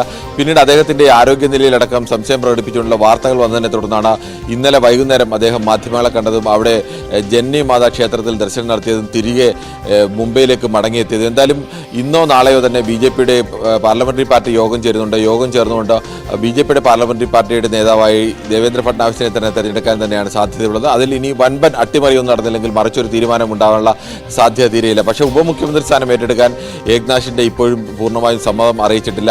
അങ്ങനെയാണെങ്കിൽ ശിവസേനയിൽ നിന്ന് ഉപമുഖ്യമന്ത്രി അദ്ദേഹത്തിന്റെ മകൻ ശ്രീകാന്ത് ഷിൻഡെയുടെ പേരാണ് അദ്ദേഹം നിർദ്ദേശിക്കുന്നത്. പക്ഷേ അദ്ദേഹത്തിന് പ്രധാനപ്പെട്ട ഒരു പോസ്റ്റ് വേണം. അങ്ങനെ ഏക്നാഥ് ഷിൻഡെ പോലെ മുഖ്യമന്ത്രിയായിരുന്ന ഒരാൾ അദ്ദേഹത്തിന്റെ കീഴിൽ മത്സരിക്കുകയും വമ്പൻ വിജയം നേടുകയും ചെയ്യുമ്പോൾ സ്വാഭാവികമായും അതിന്റെ ക്രെഡിറ്റ് മുഖ്യമന്ത്രിക്ക് കൂടിയും അദ്ദേഹത്തിന്റെ ഭരണത്തിന് കൂടിയാണ്. അങ്ങനെ ഒരാളെ പൂർണ്ണമായും അവഗണിക്കുന്ന ഒരു തീരുമാനത്തിലേക്ക് പോകുന്നതിനോട് അത് ഒരു വൈകാരിക വിഷയമാക്കി തന്നെ ഉയർത്താൻ വേണ്ടിയുള്ള ശ്രമമാണ് ഏക്നാഥ് ഷിൻഡെ നടത്തിക്കൊണ്ടിരിക്കുന്നത്. ശിവസേനയും ഇതേ ശ്രമത്തിൽ തന്നെയാണ്. BJP യഥാർത്ഥത്തിൽ വെട്ടിലായി നിൽക്കുന്നത് ഈ ഘടകത്തിലാണ്. ഏക്നാഥ് ഷിൻഡെ പൂർണ്ണമായും പിണക്കിക്കൊണ്ട് മാറ്റി നിർത്താൻ കഴിയുന്നില്ല. അദ്ദേഹം പറയുന്നത് അങ്ങനെ ആഭ്യന്തരം തരാൻ നിങ്ങൾ തയ്യാറില്ലെങ്കിൽ ഞങ്ങൾ ഭരണത്തിൽ പങ്കാളികളാവുന്നില്ല, ഞങ്ങൾ പുറത്തുനിന്ന് പിന്തുണച്ചോളാം. തൽക്കാലം അത് ഒരു ഭീഷണിയൊന്നുമല്ല. പുറത്തുനിന്ന് പിന്തുണച്ചാലും കാര്യമായൊരു ഭീഷണി ഉണ്ടാവില്ല. പക്ഷേ ഭാവിയിൽ അത് ഈ സർക്കാരിന്റെ കെട്ടുറപ്പിനടക്കം ബാധിക്കാനുള്ള സാധ്യതയുണ്ട്. ഈ ഏക്നാഥ് ഷിൻഡെ അടക്കമുള്ള ശിവസേനയുടെയും NCPയിലെയും ആളുകൾ മറുപക്ഷത്തു നിന്ന് തിരികെ BJPക്കൊപ്പം വരികയും ഒക്കെ ചെയ്തതാണ്. അത്തരത്തിലുള്ള മാറ്റങ്ങളൊക്കെ മഹാരാഷ്ട്രയെ പോലും സംസ്ഥാനത്ത് പൂർണ്ണമായും നിഷേധിക്കാൻ കഴിയില്ല. എന്തായാലും ഇതുവരെയും ഒരു അന്തിമ തീരുമാനത്തിലേക്ക് എത്താൻ കഴിയുന്നില്ല. ഈ കപ്പനും ചുണ്ടിനും ഇടയിൽ നിൽക്കുന്നു എന്ന് പറയുന്ന പോലെ തീരുമാനമൊക്കെ ദേവേന്ദ്ര ഫട്നാവിസ് തന്നെ മുഖ്യമന്ത്രിയാവാൻ തന്നെയാണ് സാധ്യത. പക്ഷേ ആഭ്യന്തര വകുപ്പ് വിട്ടുകൊടുക്കാൻ തയ്യാറാവാതെ ഒരു അന്തിമ തീരുമാനം സ്മൂത്തായി എടുക്കാൻ കഴിയുന്ന ഒരു അവസ്ഥയിലല്ല ഇപ്പോൾ നിൽക്കുന്നത്. എന്തായാലും BJPയുടെ ദേശീയ നേതാക്കളടക്കം ഇപ്പോൾ അനൌദ്യോഗികമായ ചില ചർച്ചകൾ ശിവസേന നേതാക്കളുമായി നടത്തുന്നുണ്ട്. അതിലൊരു ധാരണ എത്തിക്കഴിഞ്ഞാൽ പിന്നീട് ദേശീയ നേതാക്കൾ ഒരിക്കൽ കൂടി ഏക്നാഥ് ഷിൻഡെയുമായി ചർച്ച നടത്തി അവസാന ധാരണയിലെത്താം എന്നുള്ള ധാരണയിലാണ്, അല്ലെങ്കിൽ അത്തരമൊരു നിലപാടിലാണ് ഇപ്പോൾ BJP നിൽക്കുന്നത്. തീർച്ചയായും കിരൺ ബാബുവാണ് വിവരങ്ങൾ പങ്കുവച്ചത്. സംഭലിലെ മസ്ജിദിന് പിന്നാലെ രാജ്യത്തെ ഏറ്റവും പഴക്കമുള്ള 3ാമത്തെ പള്ളിയിലും അവകാശവാദം ഉന്നയിച്ച ഹിന്ദുത്വ സംഘടനകൾ. ഉത്തർപ്രദേശ് ബദായൂനിയിലെ ഷംസി ഷാഹി മസ്ജിദിനെതിരെയാണ് സംഘടനകളുടെ അവകാശവാദം. കേസ് ഡിസംബർ 5 വീണ്ടും കോടതി പരിഗണിക്കും. സംഭൽ ഷാഹി മസ്ജിദിലെ നിയമ നടപടികൾ തുടർന്നുണ്ടായ സംഘർഷം തുടരുന്നതിനിടയിലാണ് ഉത്തർപ്രദേശിലെ മറ്റൊരു പള്ളിയിൽ അവകാശവാദം ഉന്നയിച്ച ഹിന്ദുത്വ സംഘടനകൾ രംഗത്തെത്തിയത്. ബെഥായുനി പട്ടണത്തിൽ സ്ഥിതി ചെയ്യുന്ന ഷാഹി മസ്ജിദ് നീലകണ്ഠ മഹാദേവ ക്ഷേത്രം പൊളിച്ചാണ് നിർമ്മിച്ചതെന്നാണ് കോടതിയിൽ അഖില ഭാരതീയ ഹിന്ദു മഹാസഭ നൽകിയ സ്വകാര്യ ഹർജിയിലെ വാദം. പള്ളിയിൽ പൂജകൾ നടത്താൻ അനുവദിക്കണമെന്നും സർവേ നടത്താൻ ഉത്തരവിടണമെന്നുമാണ് സംഘടനകളുടെ അവകാശവാദം. 2022 ഹിന്ദു മഹാസഭാ നേതാവ് മുകേഷ് പട്ടേൽ സ്വകാര്യ അന്യായം ഫയൽ ചെയ്യുന്നത്. എന്നാൽ 850 വർഷത്തോളം പഴക്കമുള്ള പള്ളിയാണെന്നും അവിടെ ക്ഷേത്രമുണ്ടായിരുന്നില്ലെന്നും ഷംസി ഷാഹി മസ്ജിദ് പരിപാലന കമ്മിറ്റിയുടെ അഭിഭാഷകൻ അസ്രാർ അഹമ്മദ് പറയുന്നു. ഹിന്ദുത്വ സംഘടനകളുടെ വാദം അംഗീകരിക്കാനാവില്ലെന്നും കേസ് തള്ളണമെന്നും ഷംസി ഷാഹി മസ്ജിദ് പരിപാലന കമ്മിറ്റി ആവശ്യപ്പെട്ടിരുന്നു. കേസിൽ മസ്ജിദ് പരിപാലന കമ്മിറ്റിയുടെയും വഖഫ് ബോർഡിന്റെയും വാദങ്ങൾ പൂർത്തിയായി. കേസ് ഡിസംബർ 5 വീണ്ടും ഹൈക്കോടതി പരിഗണിക്കും. ഇതിനു പുറമെ അജ്മീർ ദർഗയിലും അവകാശവാദം ഉന്നയിച്ച ഹിന്ദുത്വ സംഘടനകൾ രംഗത്തെത്തിയിരുന്നു. ദർഗ ശിവക്ഷേത്രമായിരുന്നുവെന്ന് അവകാശപ്പെട്ട ഹിന്ദുസേനയാണ് ജില്ലാ കോടതിയെ സമീപിച്ചത്. ഹർജി ഫയലിൽ സ്വീകരിച്ച കോടതി ദർഗ കമ്മിറ്റിക്ക് നോട്ടീസ് അയക്കുകയും ചെയ്തു. National desk news 18. പ്രധാനമന്ത്രി നരേന്ദ്രമോദിക്കെതിരെ മുദ്രാവാക്യം വിളിച്ചതിന് പിന്നാലെ വിദ്യാർത്ഥി സമരങ്ങളും പ്രതിഷേധങ്ങളും വിലക്കി ജാമിയ മിലിയ ഇസ്ലാമിയ സർവകലാശാല. അധികൃതരിൽ നിന്ന് അനുമതി തേടാതെ സമരമോ പ്രതിഷേധങ്ങളോ നടത്തിയാൽ നടപടിയുണ്ടാകുമെന്നും യൂണിവേഴ്സിറ്റി രജിസ്ട്രാർ ഇറക്കിയ ഉത്തരവിൽ പറയുന്നു. കേന്ദ്ര സർക്കാരിന്റെ തെറ്റായ നയങ്ങൾക്കെതിരെയും സംഘപരിവാർ അജണ്ടകൾക്കെതിരെയും ശക്തമായി നാവുയർത്തുന്ന ജാമിയ മിലിയ ഇസ്ലാമിയയിലും സമരങ്ങൾക്ക് പൂട്ടുവീഴുന്നു. സർവകലാശാലയുടെ അനുമതിയില്ലാതെ ചില വിദ്യാർത്ഥികൾ പ്രധാനമന്ത്രി നരേന്ദ്രമോദിക്കെതിരെയും അന്വേഷണ ഏജൻസികൾക്കെതിരെയും മുദ്രാവാക്യം മുഴക്കുന്നത് ശ്രദ്ധയിൽപ്പെട്ടിട്ടുണ്ടെന്നും ഇത് സർവകലാശാല പ്രവർത്തനത്തിന്റെ ഭാഗമല്ലെന്നും രജിസ്ട്രാർ സർക്കുലർ ഇറക്കി. മുൻകൂർ അനുമതിയില്ലാതെ മുദ്രാവാക്യങ്ങൾ, സമരങ്ങൾ, ധർണകൾ, പ്രതിഷേധങ്ങൾ തുടങ്ങിയവ നടത്തുന്ന വിദ്യാർത്ഥികൾക്കെതിരെ അച്ചടക്ക നടപടി ഉണ്ടാകുമെന്നും രജിസ്ട്രാർ മഹ്താബ് അലാം റിസ്വി അറിയിച്ചു. അതേസമയം സർക്കുലറിനെതിരെ ഓൾ ഇന്ത്യ സ്റ്റുഡൻസ് അസോസിയേഷൻ രംഗത്തെത്തി. സർവകലാശാല അധികൃതർ രാഷ്ട്രീയ സമ്മർദ്ദത്തിന് വഴങ്ങുകയാണെന്നും സംഘപരിവാറിന്റെ നാവായി പ്രവർത്തിക്കുകയാണെന്നും സംഘടന ആരോപിച്ചു. സർവകലാശാലയുടെ സമര പാരമ്പര്യത്തെ സംഘപരിവാറിന് മുന്നിൽ അടിയറവ് വയ്ക്കാൻ അനുവദിക്കില്ലെന്നും AISA വ്യക്തമാക്കി. National desk news 18. ശരണമന്ത്രമുഖരിതം സന്നിധാനം. ശബരീശ ദർശനം നിങ്ങൾക്കായി സമർപ്പിക്കുന്നത് മിൽമ ഗീ. വ്രതശുദ്ധിയുടെയും നന്മയുടെയും നാളുകൾ പരിശുദ്ധമാക്കാം മിൽമയ്ക്കൊപ്പം. ശബരിമലയിൽ മഴയെ വകവയ്ക്കാതെ തീർത്ഥാടക പ്രവാഹം. ഇന്ന് രാവിലെ 6 മണിവരെ 22,637 പേരാണ് സന്നിധാനത്തെത്തിയത്. മഴയും ചുഴലിക്കാറ്റും കാരണം തമിഴ്നാട്ടിൽ നിന്നും ആന്ധ്രയിൽ നിന്നുമുള്ള തീർത്ഥാടകരുടെ വരവ് കുറഞ്ഞു. സന്നിധാനത്ത് ശനിയാഴ്ച രാത്രി തുടങ്ങിയ മഴ ഇപ്പോഴും ഇടവിട്ട് പെയ്യുന്നുണ്ട്. മഴ കാരണം പരമ്പരാഗത കാനനപാത അടച്ചു. പമ്പ അടക്കമുള്ള നദികളിൽ ഇറങ്ങുന്നതിനും നിയന്ത്രണമുണ്ട്. ശബരിമലയിൽ മഴ ഇടവിട്ട് പെയ്യുന്നുണ്ട്, കോടമഞ്ഞിറങ്ങുന്നുണ്ട്. തീർത്ഥാടകരെ സംബന്ധിച്ച് കാലാവസ്ഥ ഉണ്ടാക്കുന്ന പ്രതിസന്ധികളുണ്ട്. പക്ഷേ അതെല്ലാം മറികടന്നുകൊണ്ടാണ് ഇന്ന് രാവിലെ വലിയ തോതിൽ തന്നെ തീർത്ഥാടകരുടെ പ്രവാഹം സന്നിധാനത്ത് അനുഭവപ്പെട്ടത്. കഴിഞ്ഞ ദിവസം മഴയും മറ്റ് മോശം കാലാവസ്ഥയും കാരണം പമ്പയിൽ നിന്നും സന്നിധാനത്തേക്ക് എത്താൻ കഴിയാത്തവരെല്ലാം പുലർച്ചയോടെ എത്തി എന്നതാണ് ഈ തിരക്ക് വർദ്ധിക്കാനുള്ള ഒരു കാരണം. മണിക്കൂറിൽ ശരാശരി 4,000-നും 5,000-നും ഇടയിൽ തീർത്ഥാടകർ സന്നിധാനത്തേക്ക് എത്തുന്നുണ്ട്. വലിയ തിരക്ക് അനുഭവപ്പെടുന്നുണ്ട്. സന്നിധാനത്ത് ദർശനത്തിന് തടസ്സങ്ങളൊന്നും തന്നെയില്ല. പക്ഷേ കാലാവസ്ഥയിലെ പ്രതിസന്ധികൾ കാരണം, കനത്ത മഴയും മറ്റും കാരണം പരമ്പരാഗത കാനനപാത വഴിയുള്ള തീർത്ഥാടനം നിരോധിച്ചിട്ടുണ്ട്. അതേപോലെ തന്നെ പുല്ലുമേട് വഴിയും അയ്യപ്പന്മാർക്ക് വരുന്നതിന് നിരോധനമുണ്ട്. കാരണം മഴയിൽ പാറക്കെട്ടുകളിൽ വഴുതി വീണ് അപകടമുണ്ടാകാനുള്ള സാധ്യത മുന്നിൽ കണ്ടുകൊണ്ടാണ് അത്തരത്തിലുള്ള നിരോധനം ഏർപ്പെടുത്തിയിരിക്കുന്നത്. പമ്പ അടക്കമുള്ള നദികളിൽ സ്നാനഘട്ടങ്ങളിലും നിയന്ത്രണം ഏർപ്പെടുത്തിയിട്ടുണ്ട്. പമ്പയിലെ വെള്ളം എപ്പോൾ വേണമെങ്കിലും പെട്ടെന്ന് കൂടുകയും കുറയുകയും ചെയ്യുന്ന ഒരു സാഹചര്യമാണ്. അതുകൊണ്ട് തന്നെ പമ്പ അടക്കമുള്ള സ്നാനഘട്ടങ്ങളിലും നിയന്ത്രണവും ഏർപ്പെടുത്തിയിട്ടുണ്ട്. നിലവിലെ സാഹചര്യത്തിൽ സന്നിധാനത്തിൽ എത്തുന്നവർക്കൊക്കെ ദർശനം സുഗമമായി നടത്തി മടങ്ങിപ്പോകാൻ കഴിയുന്ന ഒരു സാഹചര്യമാണ് ഉള്ളത്. കഴിഞ്ഞ ദിവസങ്ങളിൽ പമ്പയിൽ കുടുങ്ങിപ്പോയവർ അതുകൊണ്ട് തന്നെ ഇന്ന് രാവിലെ മുതൽ കൂടുതലായി സന്നിധാനത്തേക്ക് എത്തുന്നുണ്ട്. ഇന്നലെ മാത്രം 10,000-ലധികം നേരത്തെ ബുക്ക് ചെയ്ത തീർത്ഥാടകരാണ് അവരുടെ ദർശനം ക്യാൻസൽ ചെയ്തത്. ആന്ധ്രയിൽ നിന്നും തമിഴ്നാട്ടിൽ നിന്നുള്ള തീർത്ഥാടകരാണ് കൂടുതലായിട്ടും ഈ വിർച്വൽ ക്യൂ വഴി ബുക്ക് ചെയ്ത് ക്യാൻസൽ ചെയ്തിട്ടുള്ളത്. കാരണം നമുക്കറിയാം തീവണ്ടികൾ റദ്ദാക്കിയതും വിമാനങ്ങൾ റദ്ദാക്കിയതും ഒക്കെ ഈ വിർച്വൽ ക്യൂ ബുക്കിംഗ് ക്യാൻസൽ ചെയ്യുന്നതിൻ്റെ പ്രധാനപ്പെട്ട കാരണമായിട്ടുണ്ട്. ഇന്നും സമാനമായ രീതിയിൽ ക്യാൻസലേഷൻ നടക്കുന്നുണ്ട് എന്നാണ് പോലീസിൽ നിന്ന് നമുക്ക് ലഭ്യമാകുന്ന വിവരം. അങ്ങനെയാണെങ്കിൽ ഈ കാലാവസ്ഥയിലെ പ്രശ്നങ്ങൾ മാറിയ ശേഷം തീർത്ഥാടകർ ഒരുമിച്ച് സന്നിധാനത്തേക്ക് എത്താനുള്ള ഒരു സാധ്യതയും കാണുന്നുണ്ട്. അത്തരത്തിൽ ഒരുമിച്ചെത്തിയാൽ ഉണ്ടാകുന്ന തിരക്ക് മുന്നിൽ നിർത്തി എന്തെല്ലാം മുന്നൊരുക്കങ്ങൾ നടത്തണമെന്ന കാര്യത്തിൽ തിരുവിതാംകൂർ ദേവസ്വം ബോർഡും ആലോചനകൾ നടത്തുന്നുണ്ട്. നേരത്തെ തന്നെ ടിക്കറ്റ് ബുക്ക് ചെയ്തവർ, ദർശനത്തിന് സമയം ബുക്ക് ചെയ്തവർ സമയക്രമം പാലിക്കണമെന്ന് ദേവസ്വം ബോർഡും പോലീസൊക്കെ ആവശ്യപ്പെട്ടിരുന്നു. പക്ഷേ ഈ കാലാവസ്ഥയിലെ ഉണ്ടായ മാറ്റം കാരണം, പ്രതിസന്ധി കാരണം എത്തിച്ചേരാൻ കഴിയാത്തവർ ഒന്നിച്ചെത്തുന്നത് ഇവിടെ തിരക്ക് വർദ്ധിപ്പിക്കുന്ന ഒരു സാഹചര്യമായിരിക്കും നിൽക്കുക. അപ്പോൾ ആ വിഷയത്തിൽ എന്ത് തീരുമാനമെടുക്കണം എന്ന കാര്യത്തിൽ തിരുവിതാംകൂർ ദേവസ്വം ബോർഡ് ഇന്ന് യോഗം ചേർന്ന് തീരുമാനമെടുക്കും. എന്നാണെങ്കിലും വലിയ തിരക്ക് ഇപ്പോൾ സന്നിധാനത്ത് അനുഭവപ്പെടുന്നുണ്ട്. പക്ഷേ കഴിഞ്ഞ ദിവസങ്ങളിൽ എത്തിച്ചേരാൻ കഴിയാത്തവർ, ഇന്നലെയൊക്കെ മഴ കാരണം പമ്പയിൽ കുടുങ്ങിപ്പോയവരൊക്കെ ഇന്നാണ് സന്നിധാനത്തേക്ക് എത്തുന്നത്. അതിൻ്റെ ഒരു തിരക്ക് ഇവിടെ അനുഭവപ്പെടുന്നുണ്ട്. നിലവിലെ സാഹചര്യത്തിൽ സന്നിധാനത്ത് എത്തിയാൽ ദർശനം സുഗമമായി നടത്താവുന്ന സാഹചര്യമാണ് ഉള്ളത്. കനത്ത മഴയുണ്ട്, കോടമഞ്ഞിറങ്ങുന്നുണ്ട്. എങ്കിൽ പോലും സന്നിധാനത്തേക്കുള്ള തീർത്ഥാടക ഒഴുക്കിനെ അത് ബാധിച്ചിട്ടില്ല ഇന്ന് രാവിലെ എന്ന് വേണം വിലയിരുത്തുവാൻ. ഷിജു ചവറയ്ക്കൊപ്പം CV അനുമോദ്, ന്യൂസ് 18. ശബരീശ ദർശനം നിങ്ങൾക്കായി സമർപ്പിച്ചത് മിൽമാഗി. വ്രതശുദ്ധിയുടെയും നന്മയുടെയും നാളുകൾ പരിശുദ്ധമാക്കാം മിൽമയ്ക്കൊപ്പം. പൂർണ്ണമാകുന്ന വാർത്താരംഭം. ഇടവേളയ്ക്ക് ശേഷം കാണാം ന്യൂസ് ട്രെൻഡ്സ്. നമസ്കാരം.